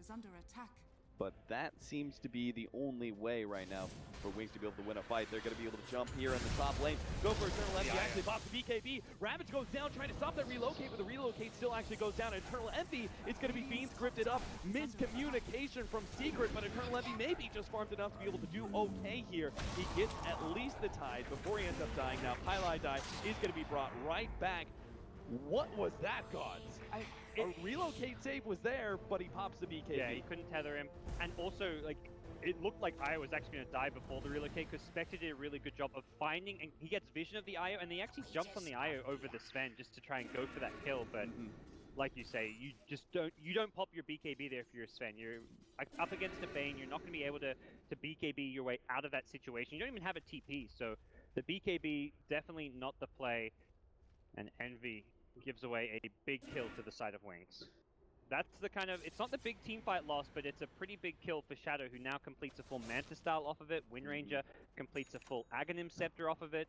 That's 2 big item pickups on the main core heroes of Wings off of just one small little skirmish. And the thing is, Eternal Envy is not going to be the one feeling the pain of a Manta style from Spectre. It's going to be those poor supports who all of a sudden used to have 1 Spectre that instantly jumps. Now there's going to be 3 Spectres surrounding that poor little Pylai Die Wisp and beating him into the ground nice and quick. They have the Ags and the Wind Ranger, so better focus fire on the way to be able to maybe finally deal with heroes like Death Prophet in a fight, but we'll have to see, as that fight is yet to come. Secret are going to be going for Roshan next, and I don't think Wings can actually stop it with 50 seconds left on the Ravage. The other big problem with what that sequence of events up top is Envy already down to a 9-second BKB. This is one of those games where the BKB duration makes a big difference because of the way the late game's going to play out, where you've got a lot of these kind of spammable disables like Shackle Shot, things like Gust, which is just a pesky slow. It's going to be really tough for Envy, even fighting into the Nightmare in the late game. If he's got a 5-second BKB, he really needs to rely on that long duration one, which is why he picks it up so late in his item build, because he was trying to wait and time the BKB pickup such that they're going to be ready to end the game. So dying and using your 10-second BKB, a big loss for Secret. Well, Secret with a fresh Aegis may have plucked the courage to be able to go high ground again. Again, there's still that missing tier 3 at bottom lane, so if they ever do find the opening, it's going to be a really fast lane of racks for Secret. But Wings are still doing a great job. They're pushing out the waves constantly. Now that we have a Manta style, obviously this means even more opportunities to keep the lanes forward, and Secret off kilter, unable to go for the simple 5-man. The push I just don't think is that easy, because Spectre can almost always kill this Io. I think Puppey has to keep an eye. Puppey's got the Glimmer Cape, but I think more than using on himself, he needs to use it on Pylai Die when the Haunt comes out. Keeping the Io alive, much more important than his own life. Run around with the Ancient Apparition Gem And that will actually help out quite a bit at being able to stop Wings from feeling comfortable in split pushing, because no matter what, there is still a Blink Dagger spend with a relocate. So even just an Ancient Apparition Ice Blast may be enough to set up a relocate kill. So they do have to be careful when trying to split push and buy themselves time. May end up being punished if Secret can find the opening. But in the meantime, Arteezy's 3,500 gold. He's got his next item coming in soon, I guess. Yeah, I think the big thing to be able to defend the Aegis push is just going to be having buybacks on some of these key fighting heroes, the Wind Ranger and the Spectre. Wind Ranger a little bit short, so perhaps trying to farm it at this top lane before the push comes, but Arteezy's ready to force this one. Gush, as well as Dagger, already being used. I almost feel like this is a near impossible scenario for Wings to be able to save this lane of Rax. Gonna pop the cliff, get the sleep, now the jump in. Universe is gonna be able to catch Innocent. The ultimate is popped, and they get a really good feed grip onto Eternal Heavy with the BKB activated. They can't actually do anything to be able to save it. The relocate may actually come out now as Pilot Die makes the tether in, but it's just under Arteezy, buffing him up as much as possible. Eternal Heavy may have dropped a little low, but it's Arteezy who's become the main carry now as he challenges the rest of Wings as a full 5-man with the Aegis now still intact. Good shackle shot, gonna be able to buy some time. Good Ravage as they manage to get Universe in the background as well, finishing him off with a sleep and a couple of right clicks while Arteezy still becomes the main focus. Shadow is already cleaned up. Pylai die with, and will be able to make sure there's no escape for Arteezy in life number 2. So that's why he just full out commits suicide, and that means more items for the Spectre. Usable 8 picked up by him.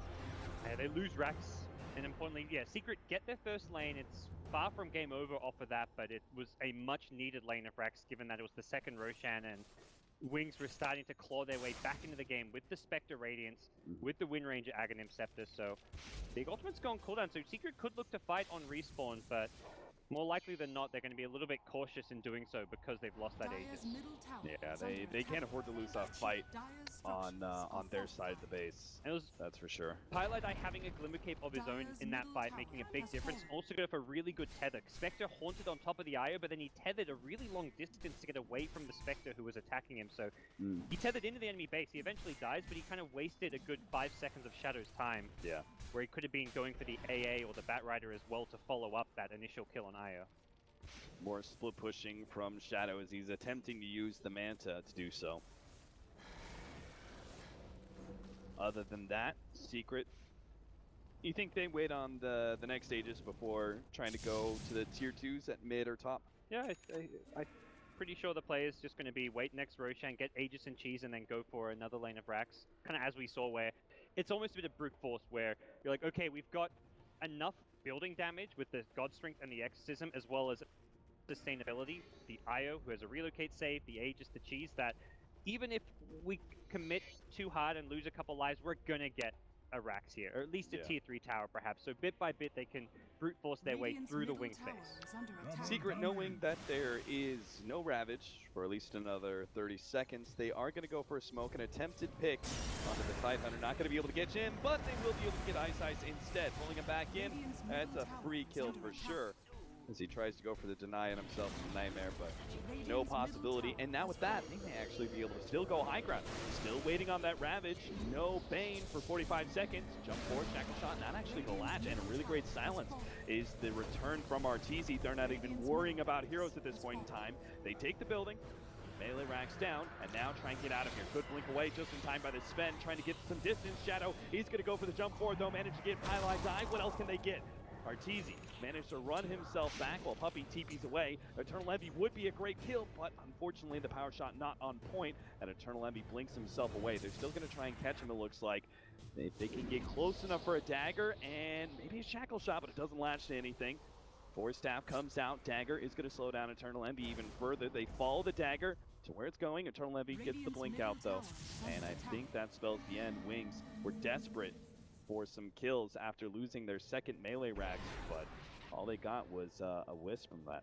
That was just such well-calculated aggression from Secret, and that's the first time where I feel like they were playing with confidence. Up until that point in the game, it's always like, okay, let's wait till we have an Aegis, let's play things really cautiously, but this time they're like, no, we know the exact cooldown on Ravage, we've got 10 seconds before it's up, let's get something done. Yeah, and they're going to get a little bit more done, as just vision is all that's needed to be able to catch Innocence in the relocate gank. just like that, Secret are in a great position. They can control the middle lane. Bottom lane's going to be pushing itself out constantly. They can get an Aegis for themselves and end the game. And Wings, they have been gaining a little bit of gold every single time these pushes come out. We've seen, you know, the bottom lane push was actually where Spectre got a decent amount of kills in there, but it hasn't seemed to be enough to get that Spectre back in the driving seat of this game, and hasn't allowed Wings to be the aggressors, right? The one who determine when the fight actually starts. Yeah, this long Ravage cooldown has really been Wings' undoing. Anytime they haven't had it, they can't really fight. Best case scenario if they've got Horn is they kill an IO, maybe an AA, but they're never really able to control the Sven and have that team fight threat against Team Secret when they haven't had Ravage. And as kind of this game develops, we'll see even more BKBs picked up. Universe has recently got one for himself. He's now got a 10-second. Pilot Die on the IO may even be able to farm up a BKB if things continue to drag. And I think Wings, even if this goes even later without them losing any further buildings in their base, they're still going to be in a lot of trouble. Yeah, they're going to be hard pressed to actually stop Secret, especially given the amount of map control they have. They'll still be able to hold themselves a larger and larger net worth lead over time, unless Wings can find some sort of openings. 2,500 gold on our Tide, still a ways away from that next item, whatever it may be, and I'd like to see a Shiva's sometime on this team. Yeah, Shiva's, I mean, give you even more damage reduction against the Sven. And they really need to be able to find ways to kite him. Bian is going to run into Eternal Envy, blink out. I think Wings recognize if they give up another Roshan, they may just lose this game. Yeah, Eternal Envy. That was actually a lot of damage, but immediately the Glimmer Cape comes out from Puppey. Yeah, a lot of what Wings have to try and do is try and force a preemptive BKB out of Sven and then kite away from him, or force out a preemptive relocate in a situation like that. So they're not really fully committing to a fight there, just trying to see how Secret respond when they jump in. This Roche Pit, Centaur on Wildwing. Mercy. Poor Wildwing. Doesn't even stand a chance. Its owner is not giving it a fighting chance. Come on now. Come on now. That's just cruel. Forcing it to stand there, take the punishment. Eternal Envy's found an opening, he managed to get the bait. And now with the BKBs pop, there's nothing Bian can actually do. The Ravage ready to go, but he's trying to wait out the timers. It's just not going to be good enough. Shadow has to full out retreat. There is the buyback on the Tidehunters, so Secret may not be able to push high ground unless they can actually get more. They have found it. Shadow is going to be corralled by Universe back into the team.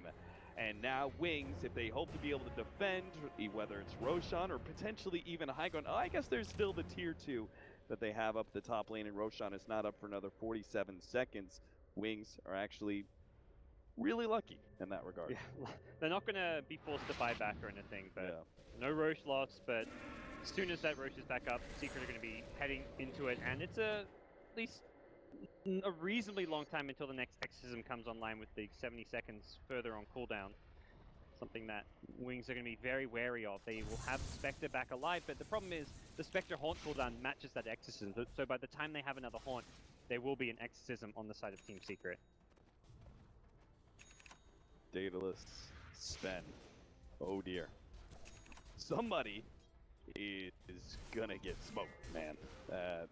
That is gonna be a one-shot opportunity.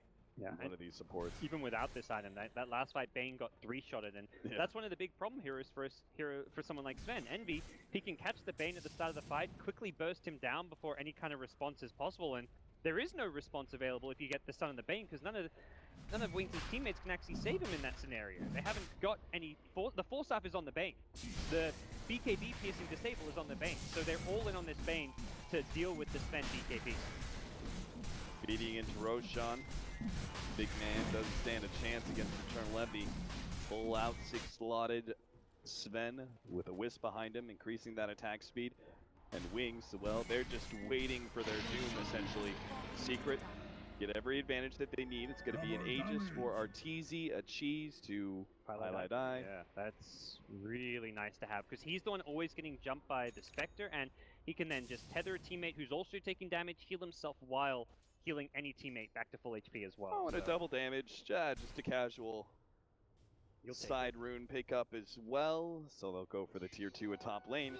And Secret, seemingly on the path to victory, game number 2 to push this to a full game 3 series.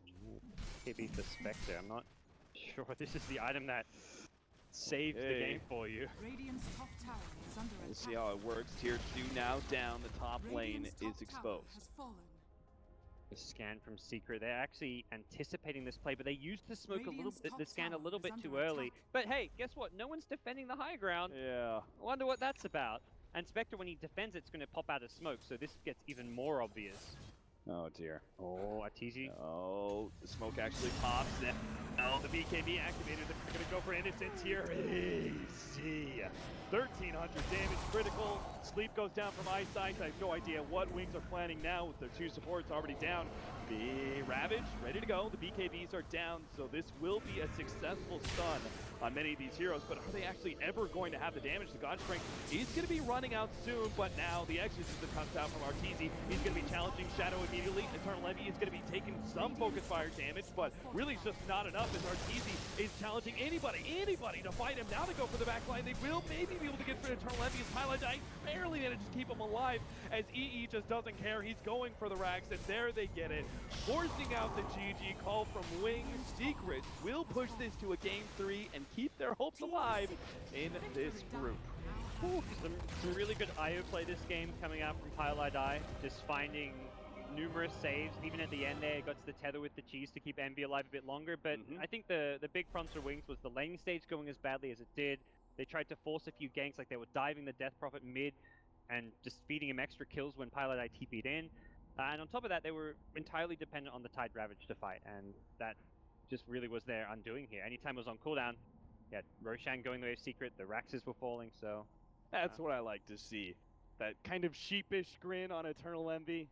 Secret, maybe in bit better spirits after that one. Well, the answer to the question, when is Eternal Envy and Team Secret going to lose? The answer is not game 2 at least.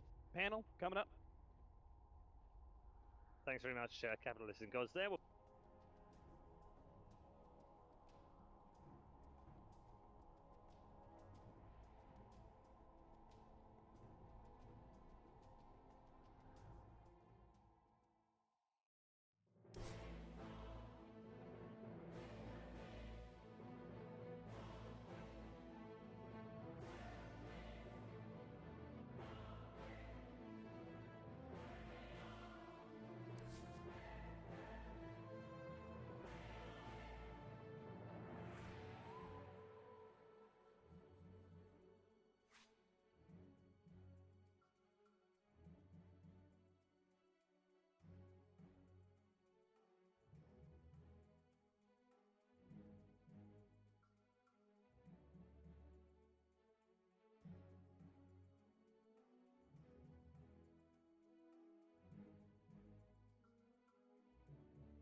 Radiant team ban. A lot of heroes. There's not many heroes that don't have like good kits, or like, because they always get balanced usually. But you look at like Sniper and like maybe Troll. Like those heroes don't necessarily have good kits. They don't lend themselves to being good heroes. Well, first of all, they're carries. They're very, what's the word I'm looking for? It depends on the game. It depends on the matchup. But for Earth Spirit, he's pickable in every game. You could put him in multiple roles, although right now, obviously, support is one of the biggest things. Bat Rider, you can play him in multiple roles. They just have good kits all around. I'm going off on a tangent here. It doesn't matter. I agree with what you're saying, okay? Let's just go with that. Yep. I mean, they're just very flexible heroes. That's all. Like, works in a lot of situations, like you mentioned. And Empire right now, they have removed the Alchemist and Juggernaut. Two of the heroes Miracle likes to play a lot. OG removes Invoker, heroes that are very good with Chronosphere. 5 seconds remaining. Miracle still plays. I remember recently he's played a lot of. He played Morphling. I remember games that he played Morphling. He played Huskar. There's still a lot of heroes that he plays. He has a wide hero pool. Miracle does. Very wide hero pool. Yeah. That's the biggest problem with playing against him. Like, you'll see teams like ban Invoker against him or whatever, and like, we got him now. But really, I mean, he has such a wide hero pool. I mean, we saw, for God's sakes, a Dream League Timbersaw when he was at that tournament playing Scandal Puck. Scandal Puck. Yeah, this is what we were expecting. Finally. We were expecting this last game, and they're like, okay, we're just gonna push. And that didn't happen. We didn't get the puck. We've got it now. I mean, I understand why they chose to push. Yes. You're 1-0 up. Yes. And you just need one more game to beat OG, which are the favorites. So that's when you figure out that this is the time to use something that you might get a free win and just knock them out towards the losers bracket. I mean, it was an important game. I feel like that might have been the turning point for the series, looking back on it. You know, yeah, it might. Empire are a good team, so I don't expect them to get rattled that easily by just losing that game, you know, and putting it going for an all-in strat. But OG, that's going to give them confidence going into this game 3. And it should, first of all, they have confidence to begin with. They're OG. They're considered a top 4 team currently in this particular tournament, going into this tournament. And the onus is on them to provide that evidence. And if they can get up to the upper bracket, then yeah, boom, they're good. Sure, they lost to Newbie. It wasn't a particularly close series. Sure, they lost one game against Empire. These things happen. They're working out the kinks. If Empire are to take the series, I mean, it's just, you have a number of questions, but OG could still make a loser's run.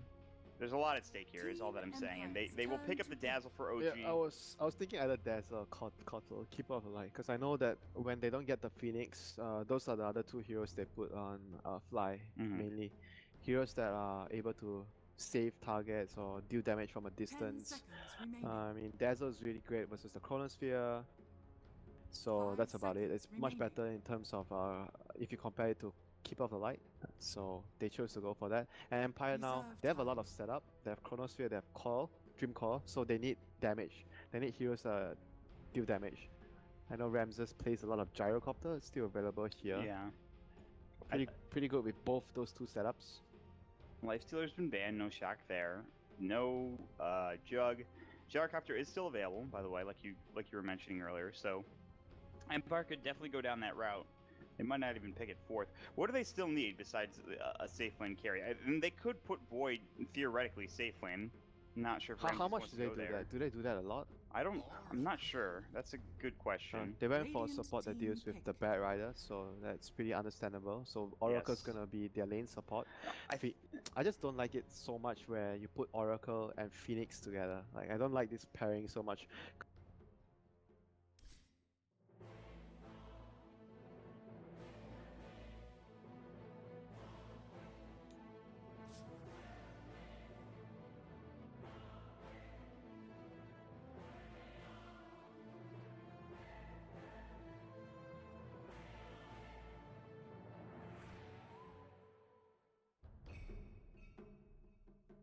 Team Secrets turn to pick.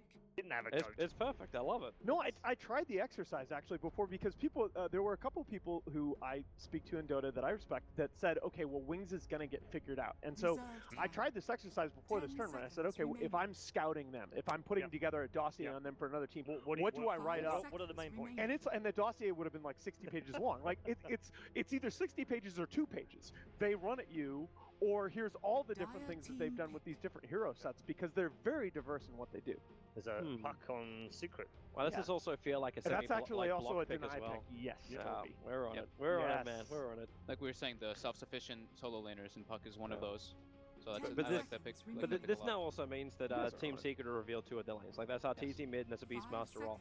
Like Wings can just go for something a little bit more stable. You can go into something like an Invoker for that mid lane, something you feel really confident with. They're not 100% committed to that. You still can go puck off lane Beast, but yeah, given what their players do and what they like to run, that's very you could push the Beastmaster into a 4 position, but I'd be a little bit concerned doing that as well as having the AA. Does Wings go back to like their crazy Veno thing here too? It wouldn't be bad for fights, but I prefer to see something which is a little bit more direct push. No, I don't think you can. I speak for the tree. And that is oh boy, okay. Is it actually going to be what we talked about earlier today? Is it the double dragon lance? Double dragon? Oh, maybe. Is it the push up high ground? Maybe. I mean, they're one of the teams that would probably do something like that. That's very out of the box. Oh. So you get double Dragon Lance on Prophet as well as Stray Ranger, and you can attack tier 3 talents at around 15, 16 minutes in because you just take so much already.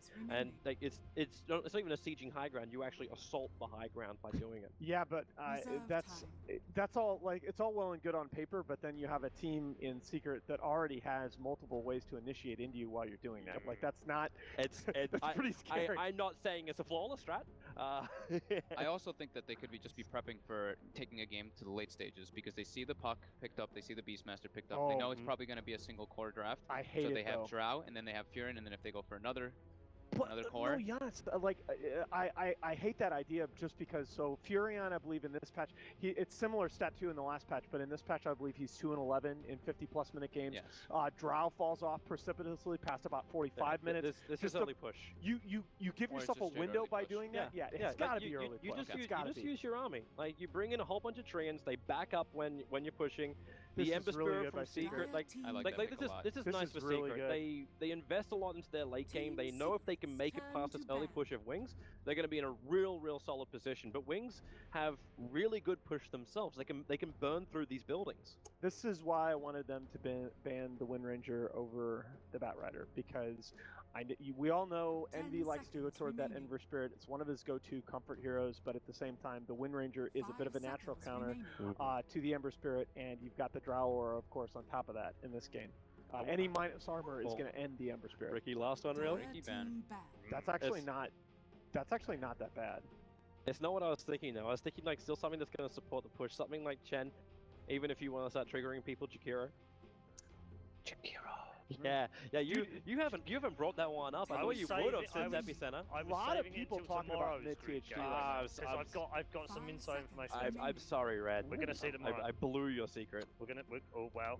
Yeah. We're gonna see mid THD? We're gonna see Jakiro tomorrow. Okay. Mid THD. I'm calling it now. We're going back to the days of THD versus TA. Like I swear, half a dozen different people have brought that up to me. Like that mid THD can actually crush DK. I don't know about that, but like seriously, so many people are talking about that. Yeah. Complexity Boys were talking about it around the restaurant in Russia.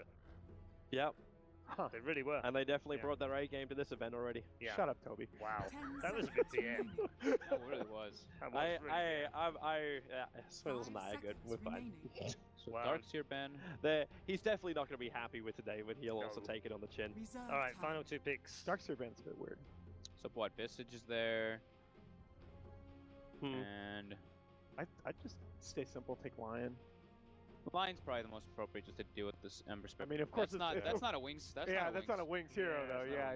They prefer something far. Although every hero is a Wings hero. I guess so, right? And I don't think they'll pick the Oracle. I said it before that they might, but it's not very good. Yeah, they go okay, Ruben. Okay. Yeah, that's actually their like second That's most their picked second hero, most so I picked. should have been on that. Yeah. 5 range lineup. But Wisp Rubik supports is very underwhelming. But at least it gives you the option of the disable, and it gives you the positioning option with the tether. They're capable of running Rubik. They're very comfortable with the hero. They're capable of running it in a very aggressive style. It's much less the static lane support in their hands. And it gives you the no field to deal with at least some of the magic damage coming up from Secret. Which is very relevant going into that. Okay, very quickly, Alan. Which has had the better draft here? I actually think Secret are in there. I mean, I'm going to go against my prediction for this series because I think Secret are in their comfort zone with this draft. This is a very, very different looking draft from game one. I think they take it. Sabi? I really actually like Secret's draft, but it's difficult to go against Wings when they have two of my favorite heroes, Prophet as well as Joe together. Oh my god. I actually feel like Wings are going to win this within the first like 25 to 30 minutes, or they lose. Okay, all right. Yeah. I'm actually going to go with Wings this game, going against my prediction from earlier. All right, okay. Wings, do they take it in game 3, or do Secret carry on with a chance of making the upper bracket in the main event? Let's find out as we head back to our commentary team. Cap, it's all yours. Thank you, Red. A very good question indeed. Who's going to be the first team taken out of Group D? We're about to find out as game between Team Secret and Wings starts now. Ha! Prepare for battle.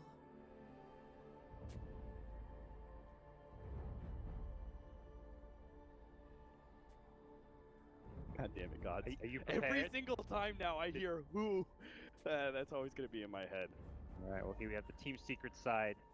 Envy, the Sven from last game. Universe playing an old school kind of a throwback from the Earthshaker. Yeah. I'm a fan. I'm good. Oh, those eyes. Jesus, I can't even look at that screen. Sorry, I can't look at the screen anymore. TZ's eyes. I gotta. He's seen some things.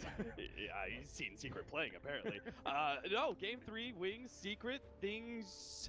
I kind of feel like Drone Ranger first picks are kind of like a slap to the face of the enemy team. It's kind of like, we could just run a Drone Ranger strat. You can't counter it, despite having 3 picks to do so. What are your thoughts on this kind of weird drafting style from Wings? I agree with that, but it's like Wings have done this before. Just before coming to this tournament, when they won the Summit Chinese qualifiers against Vici Gaming Reborn, they did this exact opening 2 picks, the IO plus the Drone Ranger. So this is something they've done before, they're very comfortable with.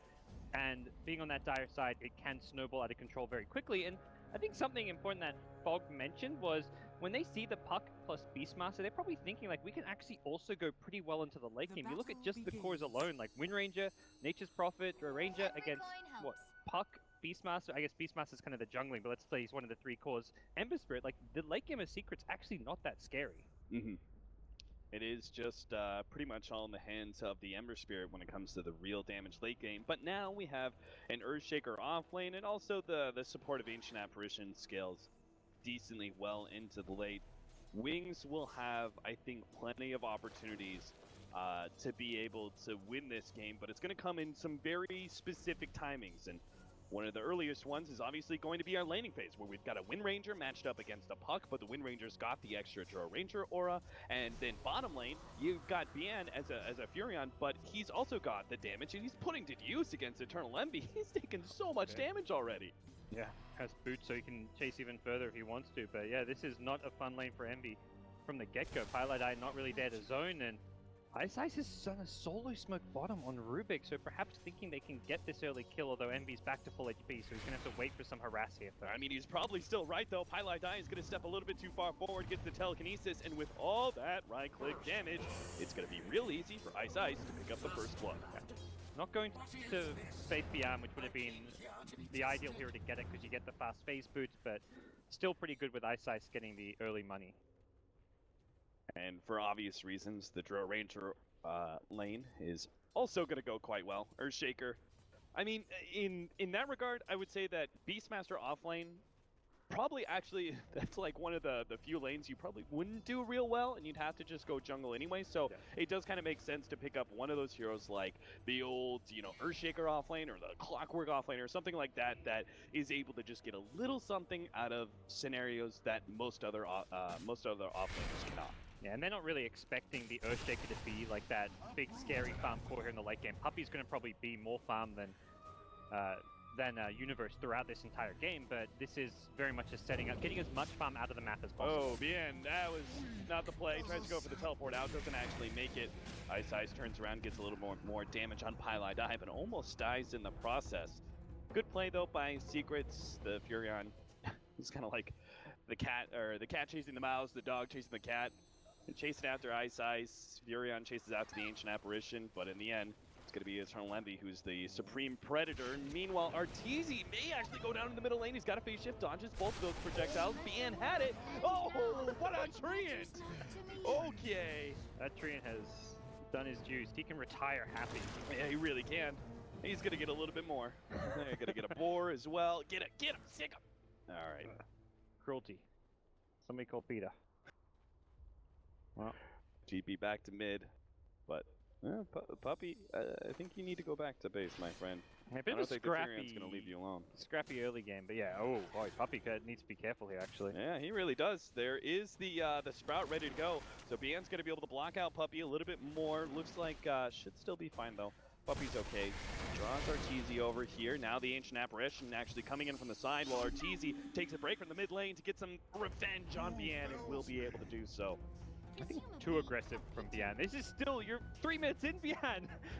We saw this last game where Wings just went a little bit too aggro in the laning stage. Like they're at their strongest when they start hit that like 10 to 15 minute timing and start playing aggressive. And I think a solo Nature's Prophet leading the way for kills is not the way to go. You want to have the Prophet being that second or third hero to the fight with teleport. So yeah, setting up camp in the enemy jungle, perhaps not the right approach at this stage of the game. Maybe if he had the phase boots already from the first blood, but he didn't get the money for it. He hasn't picked up any of those blades of attack yet. And this actually turned into a really weird scenario where Rubik was the one who picked up the first blood and has also been spending more time in the offlane than the Furion is. So he is actually almost level 4 and he's already got arcane boots. Yeah, I mean, it sounds great, but realistically, like, an arcane boots this early on doesn't actually give your team all that much when you're not grouping up. Maybe if Rubik's sitting bottom lane spamming Fade Bolt on Envy, it's kind of annoying, but at best it's just that, it's annoying. Yeah, and who else of your team really makes use of a whole lot of mana? This is a draw ranger strat after all. A lot of them are going to be focused on just being right clickers. Yeah. So I think they're just expecting Puppy. Something with the Beastmaster jungle is the hero is often very low HP while jungling. You have to ferry out extra regen, extra salve. So if you do catch him on low HP, you can find like maybe a cheap, easy kill, but that wasn't the case with Nature's Prophet. Ice. It's a little too close there. Ancient Apparition and Ember Spirit able to run him away, and he has to actually TP out because Puppy was going to cut off his retreat as well.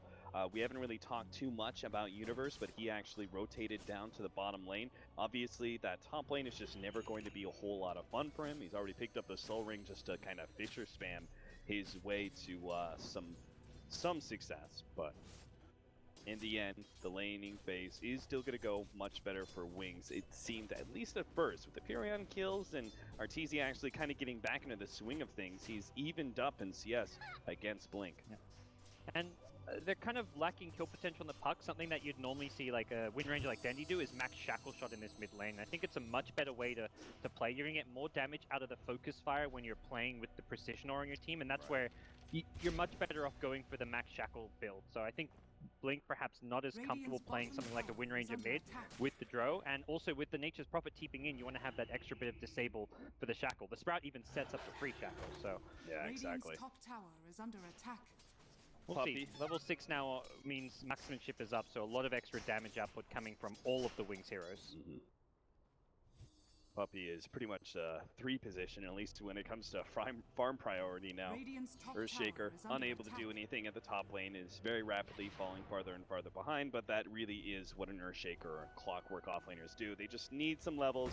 Ice is going to show up. He's smoked up for this position, will be able to get the pullback. Shadow comes forward, should be able to slow down Universe enough. Arteezy does come in with a Dream Coat, but there's not a whole lot of follow-up TPs here, and Arteezy silenced up, isn't actually able to get out in time, it looks like, as the orb is only going to be able to get him so much space, and Instant actually kills him first before Arteezy could get the kill on the support. 2 for nothing as Wings just outpositioned Secret. There really should have been more TPs from Secret. If Arteezy's going to TP to that top lane, Ember Spirit needs to be there. Maybe one of the supports as well. Yeah, just that. It's if you're going to TP everyone, but I think perhaps it may have just been better to ditch the tower. They didn't quite recognize how many numbers Wings have TPing in, but you're playing against the Nature's Prophet. That's the like go-to move for a Nature's Prophet at this stage of the game. You're ready to push the top tower, you get the ward behind, you get the supports initiating in with the telekinesis, and then Prophet TPs in to give you that 4v1 plus tower, or a 4v2 in that scenario, because Arteezy gives them the extra freebie. Yeah. It seems like another situation where, when we're watching Secret, where there's just not good enough communication. Because if I'm Arteezy, I'm expecting maybe Eternal Envy to TP there, but EE, I believe he actually TP back to base and remnanted to bottom, because when we looked at bottom lane, his TP was actually on cooldown. That's why he didn't show. And that's where perhaps like Puppy and Envy need to be communicating, keeping tabs on those things. Hey, Puppy, because he also wasn't level 6 yet. If you have a Roar, then it's a great time to try and counterplay that, but Puppy had to make the call like, okay, Universe, you're going up, but if they dive you, if they make that play, we're not going to back you up. They almost have to have talked about it before the dive actually happened, and it didn't feel like that was the case. Well, maybe they will have discussed this one. Eternal Envy going to be able to catch Shadow here in place. The telekinesis throwback isn't going to be enough as Shadow is caught by the cold feet, and Eternal Envy lays claim to the enemy carry. Still though, Blink is actually wrapping around here. He's got the haste rune, he's got the opportunity, the angle for the shackle shot onto Universe, should be able to finish up maybe before the Fissure. Yeah, it comes out at the same time. Either way, they get the kill. They have Roar though, this could backfire. Yeah, Eternal Envy's gonna go straight for Innocence here. He does, oh maybe not, doesn't have the jump away in time. Oh, barely, as just in time the Primal Roar is able to stop Blink, and now here comes the combo as this Arteezy is able to put a stop to a lot of this. Just the TP out from the Rubik is the only one to escape from that Dream Coil, but they get the bigger kill on the Wind Ranger. Now relocate back in. Silence onto Arteezy, they've got him. A big kill there. They're going to look for a little bit more as Bien pops himself out, goes for the Sprout play. He's got the drums activated too. They have a slight movement speed advantage, but they have to be careful. A Fissure on 3 underneath the tier 2 with Eternal Envy backing them up as well. He does get silenced up, and they're going to try and right-click him down, but now the stuns come in, and Eternal Envy should be able to finish off Shadow. It's right-click damage sprouted up. Oh no, Eternal Envy's actually going to die. Shadow starts running himself away. The Fissure misses. Shadow, he has to juke his way through this one somehow, but not going to be able to do it. The Enchant Totem catches him. Bien, meanwhile, is stuck inside this awkward position. He does have a Sprout. He's going to go for it now, but Arteezy is able to jump onto him with the Orb. Silence finishing him up. Again, Wings' over-aggression may be costing them this laning phase. Yeah, they're just taking the fight to Secret a bit too hard and a bit too early on the game, giving them a lot of kills to turn things around there, and that is kind of unnecessary aggression coming out from Wings. I feel like you hit your timing with the Joe Ranger, like, a bit later, like around that, again, the 12 to 15 minute mark. That's where Wings really thrive, and they're just trying to force it a bit too much. Take a tower with like a 4-man rotation, that's one thing, but diving that deep near the tier 2 towers, they really overstayed their welcome. Yeah, they certainly did. Arteezy going for that 10-minute rune. The Furion's going to back him up, though, and that's why Arteezy abandons hope for that rune. But they get the shackle shot surrounding Arteezy. He will end up going down. That's the combination that Wings should be able to operate with a little bit more, rather than going for these straight 4-man, 3-man tier 2 dives. Yeah, that's a really good TP from Face Beyond. They get the tier 1 tower off of that, too. And those are the kinds of kills which will guarantee you a tower. They could possibly rotate bottom and try to get a second tier 1, or even go for Roshan. This early on in the game, they've got the damage output with the precision aura, though Drow Ranger not in the neighborhood. Highlight 9 knows he's died enough in his time as a player. He knows what's going to be happening. Wings are going to make that full rotation down to bottom lane, put some pressure on this tier 1, and if he's sitting even behind the tier 1 in that tree area, they're probably going to go for the dive. So he backs out before he gets his level 6. The rest of the team is going to smoke up, though, and still try and catch Wings shortly after they take it. Universe cutting across, looking for the Fissure opening. They do get the Primal Roar. Blink manages to get off the wind run first. Now the Primal Roar turn around on the Universe. He doesn't manage to get off the Fissure, and they get the relocate save. Universe even goes down before getting off anything. Still, though, Eternal Envy, beautiful jump in, will be able to lay claim to 2, but Arteezy's going to be the turnaround kills. They get the silence onto him and beat him to a pulp. Secret with Wings, 2 for 2, but that was a smoke exchange. And that was also Wind Ranger and Drow Ranger picking up some of those kills. And that was one of those moments where you just feel like Secret get the jump, they're catching Wings by surprise, it's going to go terribly wrong. But Wings just makes some great instinctive defensive plays. The Rubik gets the insta-steal on Roar and finds the perfect target, prevents the Fissure, the Echo Slam to immediately follow up the Roar, and then they also get the relocate save as well. Everything that Wings needed to do in a split second was done. Yeah. And now, Wings, having just won a fight not too far away from the Roshan pit, as you said, they can rather easily do it. And this time around, Universe does not have a Blink Dagger to make some sort of $3 million Echo Slam play, or maybe he does. Fissure actually goes down onto 3. Eternal Envy's going to be silenced up. The Universe walks straight into him with the Echo Slam. Never mind, he may have actually gotten that stolen. Ice turns around, gets a minimal amount of damage onto both Secret, and they still are going to lose 1 to Eternal Envy. As he moves forward, Eternal Envy jumps back in, goes for Innocence. He's got the backup over Arteezy. The Drain Coil locking down both of them. Arteezy marches forward. He should be able to get... Oh, couldn't quite finish off Shadow before he died. guys, but still, it's going to be a huge win for Secret either way as they take out 4 members of Wings for just Eternal Envy, and now they're going to be able to claim Roshan for themselves. That's a team wipe with a buyback on Nature's Prophet, an absolutely terrible fight for Wings. They're really forcing it there, perhaps. Oh, they're going to try and fight this. Whoa, okay, the Sprout goes down. This is definitely a lineup that is dependent on Roshan, but how much can you really do with this one? Oh, they just barely managed to take away that Aegis as well as finishing off the Earthshaker. Dan, he's actually going to be able to get Highlight Eye as well. These crazy right clicks. Primal roared at the last second, but it doesn't matter. The shot was already there, finishing off the Ancient Apparition, and now the backup. Ice chops down the trees, not good enough to be able to save the Furion. Ice challenging Arteezy though even further, bringing back that telekinesis, and the power shot actually missed. Good phase shift. Yeah, you see on the other side, Tro Ranger ready to go, has the silence. Arteezy knows he's trapped like a rat. He will end up going down. Somehow, Wings go from throwing the Roshan fight to kind of recovering it. Yeah, kind of. The Aegis gets immediately dispelled by killing off Puppey there, who had to pick it up because of how low he was, but Wings instantly on the aggression. It was such a unnecessarily forced Roshan, it felt like. They're huddled in the pit with Ice Blast coming in. If they want to go for that, I feel like you've got to have a sentry just to have the detection for the Ice Blast, so you know it's coming and can at least get out of the pit. But Ice Blast with a fissure, trapping, like 2 heroes were even trapped against the wall inside the Roshan pit, meant they were just caught in this terrible, awkward position where Secret are going to win a team fight against them. Yeah. I mean, how do they possibly let an Earthshaker just run into melee range with them like that? It feels like they're going to need an early kind of pipe of some sort. The other thing is Rubik not going for any point to null build. This spell actually received some 6.87 changes where the level 1 point in it went from 5% to 10%, and that's a big upgrade in terms of overall magic resistance against a lineup which is very magic damage heavy. So I think he should have gone for at least 1 less point in the telekinesis when considering the overall game plan of Wings. Yeah. Oh, the stun on the Blink. He gets blown up immediately. Fisher, Primal Roar, and an Ice Blast as they catch him out with a well-timed sentry placement. So there will be a mech coming out from Faith Beyond. The item you kind of expect on the Nature's Prophet, although not quite as effective considering reversing the Ancient Apparition. If Secret get the right initiation with a Fissure and the Ice Blast, that one hero is going to get taken out. And that's really the beauty of Secret's draft. It's very good at focusing down a single target. And rather than spreading the damage across where you're going to get value out of that mech, one hero is getting blown up and the mech is going to get taken out of the equation. Yeah, and that Blink Dagger on Earthshaker is, I think, what is going to allow Secret to continually get those kind of initiations with the Ice Blast. Yeah. They're going to be able to focus down one hero like the Wind Ranger with that kind of instant blink in, disable of Echo Slam, follow up Fisher. Arteezy just used an orb offensively and is maybe going to be caught out here. Managed to dodge the Shackle Shot. He has the orb coming up with good silence relocate play from Wings. Make sure that Arteezy is punished.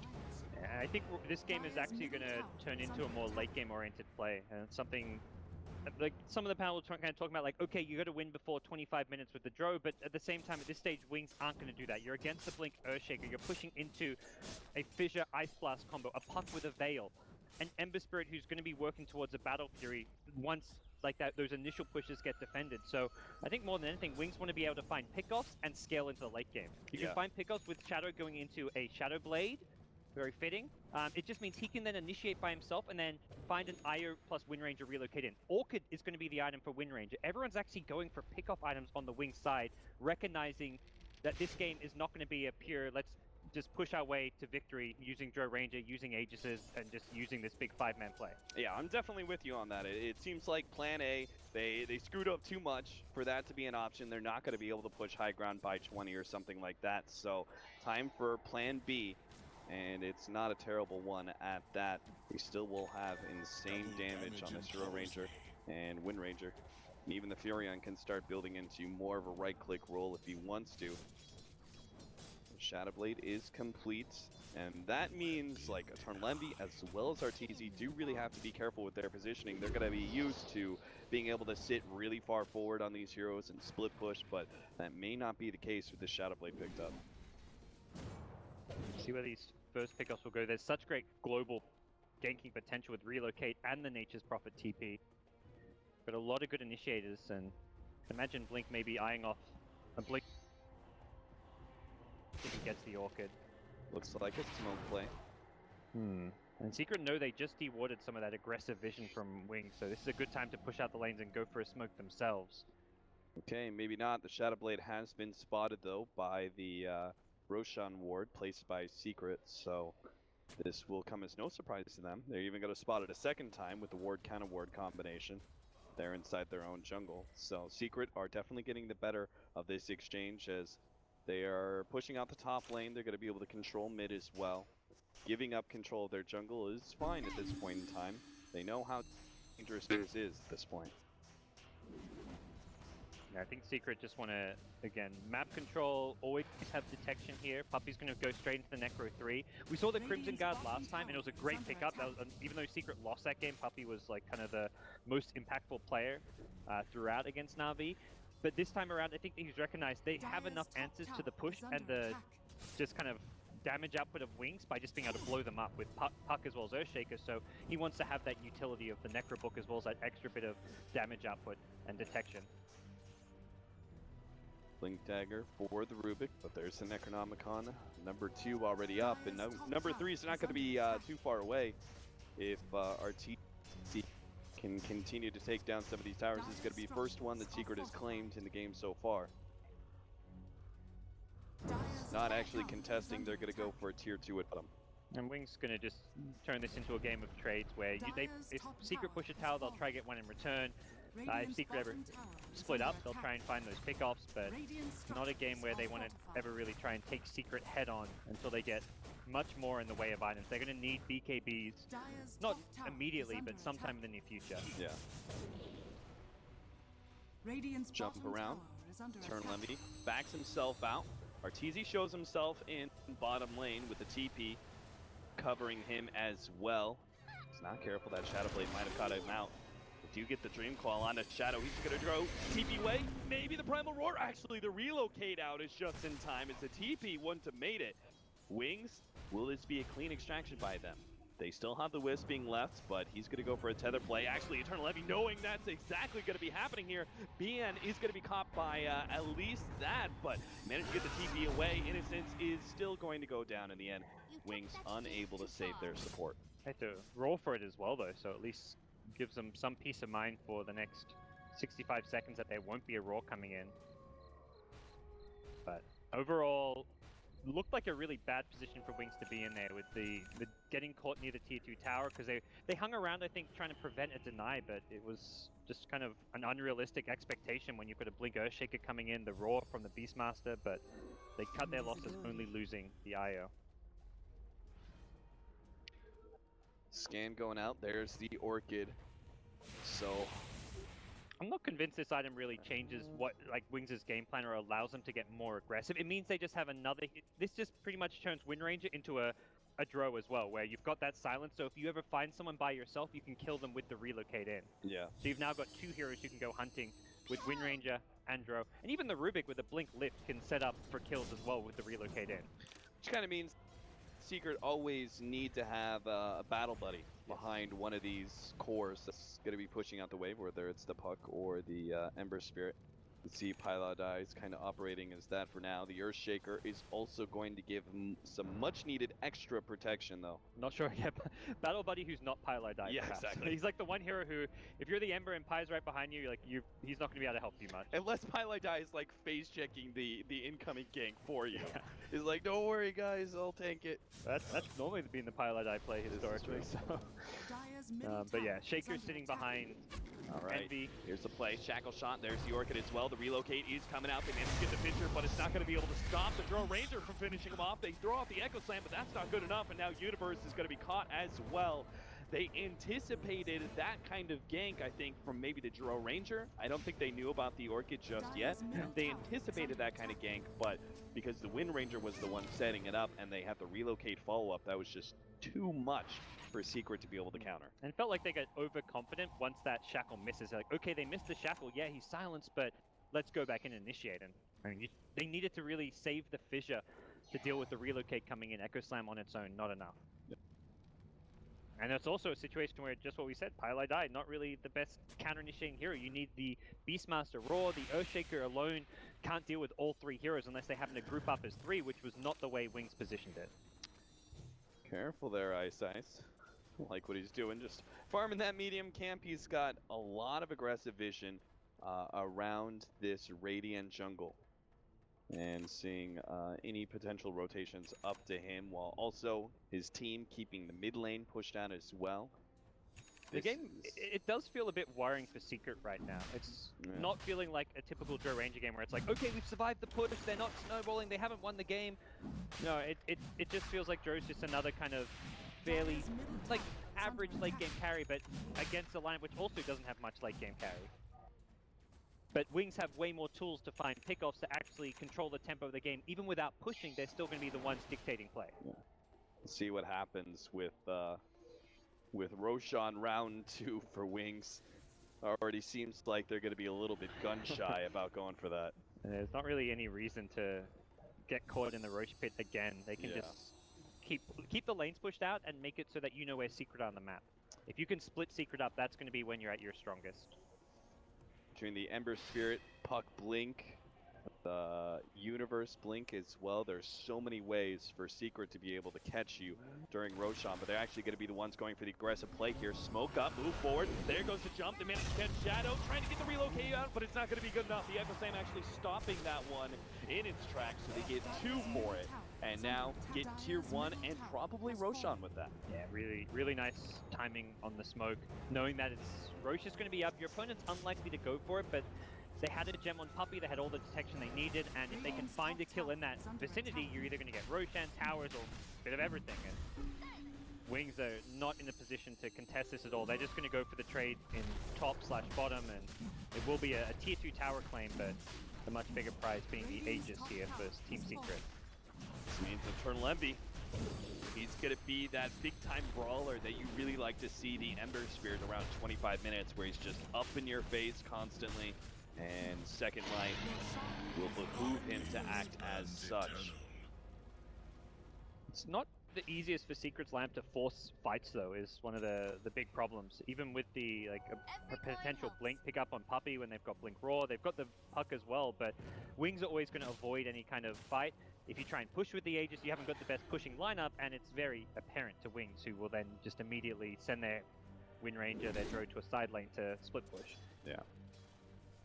I apparently thinking that he's not going to be using the Ice Blast in the next 30 seconds. Throws out that ult to be able to pick up a couple of CS and start moving towards that Aghanims. Gonna decent little stack there on the Radiant Ancient camp. Wings farming their own Ancients and keeping themselves rather spread, trying to farm efficiently while they very clearly know now is not the time to be aggressive. Yeah, with Wings, it's really just slow down the pace of this game.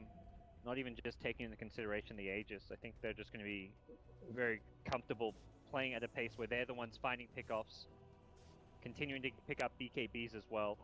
Not a huge rush necessarily. Okay, they will go for one as Wind Ranger's next item even before the Aghanim Scepter.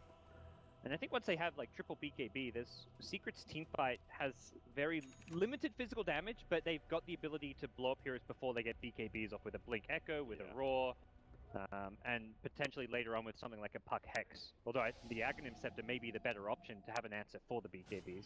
So then it comes down to a lot of it being vision for Wings, and also potentially trying to find initiation of their own. It just seems unlikely in those sort of pushing scenarios where Wings go forward with their BKBs. It's unlikely for them to be able to get the initiation first. Yeah, absolutely. And with a Hawk on the side of Secret, I think Wings are going to have to use smokes very well in the late game when they want to try and take objectives. They've got to be the ones getting the jump onto Secret and making sure they get value out of their BKBs. We'll see whether or not this smoke turns into value. Completed Mjolnir now for the Furion, as they go for a 3-man rush through Radiant Jungle. And Secret may be thrown off because they see Shadow with their Observer Ward, so the rest of the smoked up heroes could find a pickoff as a result. And yeah, Envy has an Aegis, but that may be at least the ability to kill it once. Can they get both? They're going to lead Telekinesis into Orchid. Eternal Envy is definitely going to be dying one time here. Can they get him a second time? It doesn't look like they're going to set up for it at all. They just immediately back themselves out. Oh, Shadow reappears with a Shadow Blade, an attempt at a silence, but doesn't actually catch Eternal Envy. He managed to make the jump away, and that means Secret will claim the tier 2. They like feigned that they were backing off, but Envy was covering all his bases there with that Remnant away. Oh, now the jump forward. Dream Coil on the ice. No hope at escaping that one, that's for sure. Free pickoff. So doing a good job too. I mean, they didn't push with the Aegis, but effectively a lot of that damage they deal taking the tier 2 tower top, finding the Rubik pickoff comes as a result of Envy having an Aegis, because he tanks the gank at bottom, doesn't actually lose his real life. And then meanwhile, the rest of the Team Secret were pushing top. They were kind of trying to set up for Envy to be able to TP in and force a fight at the top lane, but Wings at least make sure that they're not going to have to defend their high ground. Yeah, that was it's a pretty good point. It's funny how so much of this game for Wings actually just comes down to Roshan. Roshan fight number 1 obviously gave up so much tempo for a Drow Ranger lineup, and then Roshan number 2 actually stops Wings from being able to go high ground and force Secret into a defensive position. And this now means that Secret are actually farming pretty efficiently. Like they're all 3 of their cores are looking. I say cores, I'm referring to the Beastmaster now as a core. Earthshaker is kind of taking a backseat to that guy, but all 3 of their cores are looking really healthy. And the kind of irony of this game is Wings, their draft and just playstyle is going to turn into what Secret normally do, which is force the split push gain, play keep, avoid team fights, and look for pickoffs. This is what we saw Secret in their opening game against Na'Vi, and just often their playstyle, like Envy loves those kind of games. Like this is what Wings are going to have to adapt now if they want to win this game. Another tower for Secret going to be claimed as Wings not putting up a fight here for the tier 1. Looks like they may try and fight for tier 2 though. And no real intent to get involved with that one, and Nature's Prophet just farming away what he can. The BKB on Blink is likely going to be what could change things for Wings as far as being able to fight into Secret when they're pushing. And Secret pushing is the one time where Wings may actually be able to get off a good initiation, because you've got clear vision, at least of 1 or 2 heroes on the front lines. Someone like the Beastmaster, if you can get the jump on him, there isn't the best defensive place to save him if you're just a BKB, Wind Ranger, or Drow Ranger who initiates on the Beastmaster. He's just straight up dead. Whereas Wings, they get initiated, there's always that potential for a relocate save out of Innocence. That is something to be said. If the BKBs finished up for Wings, the Aegis goes down. Do you think Wings actually try and, say, take that tier 2 in mid? Do you think they actually start getting a little bit aggressive and trying to force fights with these BKBs? Because if they do continue to play more of a split pushy farm game, there are opportunities where Secret are going to be able to catch you and maybe kill you before you pop that BKB, or even just pop the charges, which Wings are still going to be very dependent on going later into the game. Yeah. I think going for a straight up push like for the tier 2 mid is going to set up Secret up for that exact thing, though, where they can catch you before you BKB. Like Secret will just go for that smoke flank, but Shadow, gonna be spotted out here, knows it too, does manage to get the silence on the Universe, that's gonna be a big one. They take him out, as well as the Ancient Apparition almost immediately. Now the Primal Roar is gonna be wasted. The relocate forward, hoping to be able to get Arteezy, but he orbs himself away, and now here begins the TPs. 1, 2, and 3. Oh, all able to make it out. Blink didn't have the Shackle shot up in time. I mean, great initiation. That's the thing. Wings have to catch him by surprise with these smoke plays. They need to be the ones getting the jump. They find the 2 supports, which is actually fine when it's a hero like Earthshaker, who is so important for the side of Secret when they're trying to take team fights. Even against BKBs, he can split up the heroes, prevent the chase using that. Envy needs to be careful here. No relocate available, but behold my searing chains. Trolling Blink. Buying time, the Primal Roar still not up. The body blocking beautifully set up. Now the Yule Scepter into the orb, has to pop the BKB. The mech will be able to help keep Wings alive here. Ancient Apparition, Ice Blast may still allow Secret to push forward, as sure enough, Eternal Envy goes for Bian, but doesn't want to stretch it too far. Tries to go for the Sleight of Fist chains, but not good enough. So double Blink back, and Wings will return to their side of the map. 1 BKB charge down. I think it's a scenario where Wings, if they can get next Roshan, they're in a great position to actually be able to push and force fight, because it means they can have a front line who has an Aegis, so if they get jumped by the Roar or the Earthshaker and they die without getting the BKB off, they have the second life. But for Secret, it's more like they need to take Roshan just to stay in this game in some ways. An Aegis on Secret doesn't really allow them to push high ground, it just denies it from Wings more than anything. Yeah. Now we have the BKB over Manta on the Ember Spirit in this game. He has to worry about Orchid as well as the Drow Ranger Silence, both of which can be dispelled with Manta. Why do you think BKB is Eternal Envy's choice? It's going to, again, like you say, if you pop the Manta, you want to be able to fight after it, but there's a secondary silence, the Drow Ranger Silence, which you don't even have to find the real Manta illusion, because it'll just catch all three. There's Shackle Shots, there's Telekinesis. It just means after you popped it to get out of that first silence, you can then fight for 10 seconds. Right. Whereas a Manta style, you pop it to get out of the silence, and it's purely an escape tool where you then remnant away. You can't follow it up by actually fighting. Yeah. Tower is under attack. This kind of BKB, it does open up options for the Ember Spirit to just go straight into that Drow Ranger. Yeah. And challenge her in team fights. And Envy's a player who sometimes goes for unconventional fighting items on his Ember. Telekinesis, they get the control on Eternal Envy, they will be able to take him out, and the BKB charge used as well. The fact he got to use BKB means he could have remnanted. But did he ever remnant up? It was on the high ground. The right clicks would have followed him and killed him, I believe, though.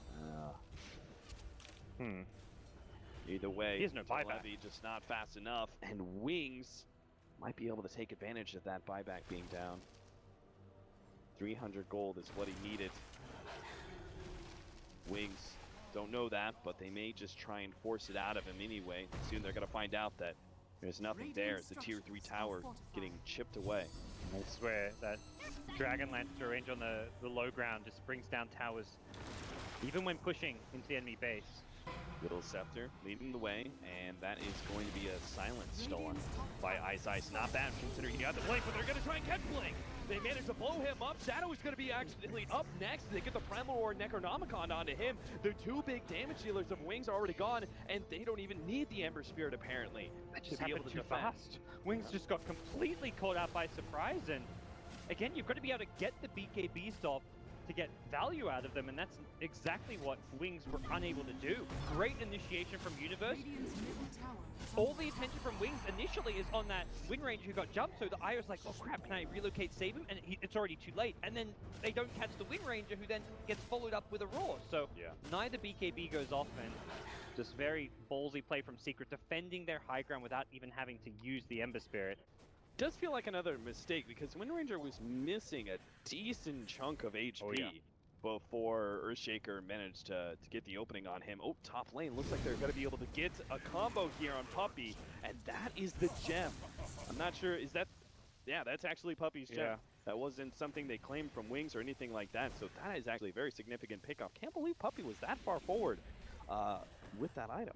Yeah, you win a big fight, perhaps just in his head he's getting a bit overconfident and thinking he can just push out that top lane, and can rebuy it, but effectively an 1800 gold swing with the gem swinging the way of Wings. And something that does become very important with this next Roshan fight coming up is going to be the vision game.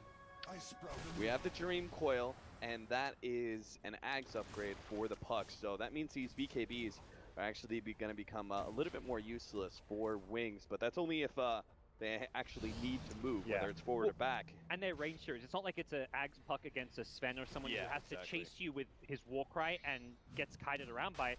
If you're a Drow or a Wind Ranger, you just BKB, and if they run, you hit the racks, because you're using these BKBs on the enemy high ground. So I don't mind the item pickup for the puck, I just don't think it's as effective against the BKBs as it is in other scenarios. Yeah, it's going to be most effective when the fight is kind of already won, or the initiation is strong enough that Wings are forced to retreat. But with that Aegis in hand, it seems unlikely. Wings are probably going to be, as you said, in a situation where if you try and back out with the Dream Coil on Wings, they're just going to start hitting your buildings. With this being the third Aegis, it's cheese as well. So this push could just be a straight up man fight out of Wings. They may just try and force the issue without even caring about having someone like the Drow on the front lines getting blown up. Does make life a lot more difficult. They need to have buyback on heroes like Ember Spirit this time, which Envy for now does have. Puck, similar story. Ice has played this pretty well. He's almost got an Ags. 37 minutes. There's a lot of good Damn spells. good for Rubik. The spells to steal this game are pretty nice with the Shaker Fissure, Echo Slam, the Beastmaster Roar we've seen him steal once. Puck Orb / Coil could be good. Yeah. Primal Roar is obviously unlikely he'll get Ice Blast, so Primal Roar is obviously the big ability that the next upgrade. Oh, and now he's been orchided as well. He committed the Yules offensively. And that means he'll take out. That was not the... Needed to just defensively Yules there, but didn't realize there were more heroes rotating in, and with Puck dead, imagine Wings are going to at least go for this tier 2 tower and possibly poke at the high ground to force that buyback. Oh, Blink inwards as he gets the telekinesis. They're going to try and follow that up with a silence, but unfortunately relocate is just a tad too late. And now they miss out on the opportunity, a secondary pickoff that would have allowed Wings to immediately go high ground. There's still 45 seconds left on the puck, though. And I think the Hex from the Nature's Prophet was still on cooldown, but Faith Beyond has it again for the push now. They're not going to bother with that mid-tier 2 tower and instead swing bottom. It's always a lot easier to push these side lanes against these big power team-fighting heroes who want to initiate on you, because there's fewer ways for them to actually initiate when they can't come from below you. They have got to come from their high ground or from above. Yeah, you could see plenty of vision, especially with the Sprout Pile I Die going to be the target here. They want to be able to take away that Ice Blast. BKB activated by Blink is going to be able to prevent a lot of the incoming damage. They get Eternal Envy instead with the Primal Roar stolen by Ice Ice, as now they look for more. Push back Blink. He's going to be Dream Coiled up. Universe makes his entrance with an Echo Slam, trying to finish up Blink, but no! Can't quite get him in time, and now Wings will be able to save Blink, and he turns on a Universe, killing him, taking him out of the fight. RTZ going to be up next. Shackle shot it, taken away. Eternal Envy goes for the 2, will be able to get both the Wisps as well as the Wind Ranger, but it cost him his own life, and now Universe may even die back here. That's 70 seconds for the puck, 90 seconds for the Ember Spirit. Wings, with their big core still up, and now relocate in from both the Wisp as well as the Wind Ranger, they can clean up a second lane of Brax as well on top. Yeah, knowing that both the main cause of Secret can't fight back for Throne, they bought back the Wind Ranger. They can really just take out at least multiple lanes of Rax, possibly just get the GG off of this. There's no Echo, no Roar, nothing to defend with, and Wings, all it took was one Roshan, and game goes their way. Just like that, Secret. A couple of pickoffs, and all of a sudden that just turns into the game outright. Straight up Throne with a Draw Ranger strat. Unbelievable. Yeah. Secret. You thought like some of this game looked okay. The pickoffs weren't great, like Secret losing, say, Puppy at the top lane, losing Artur.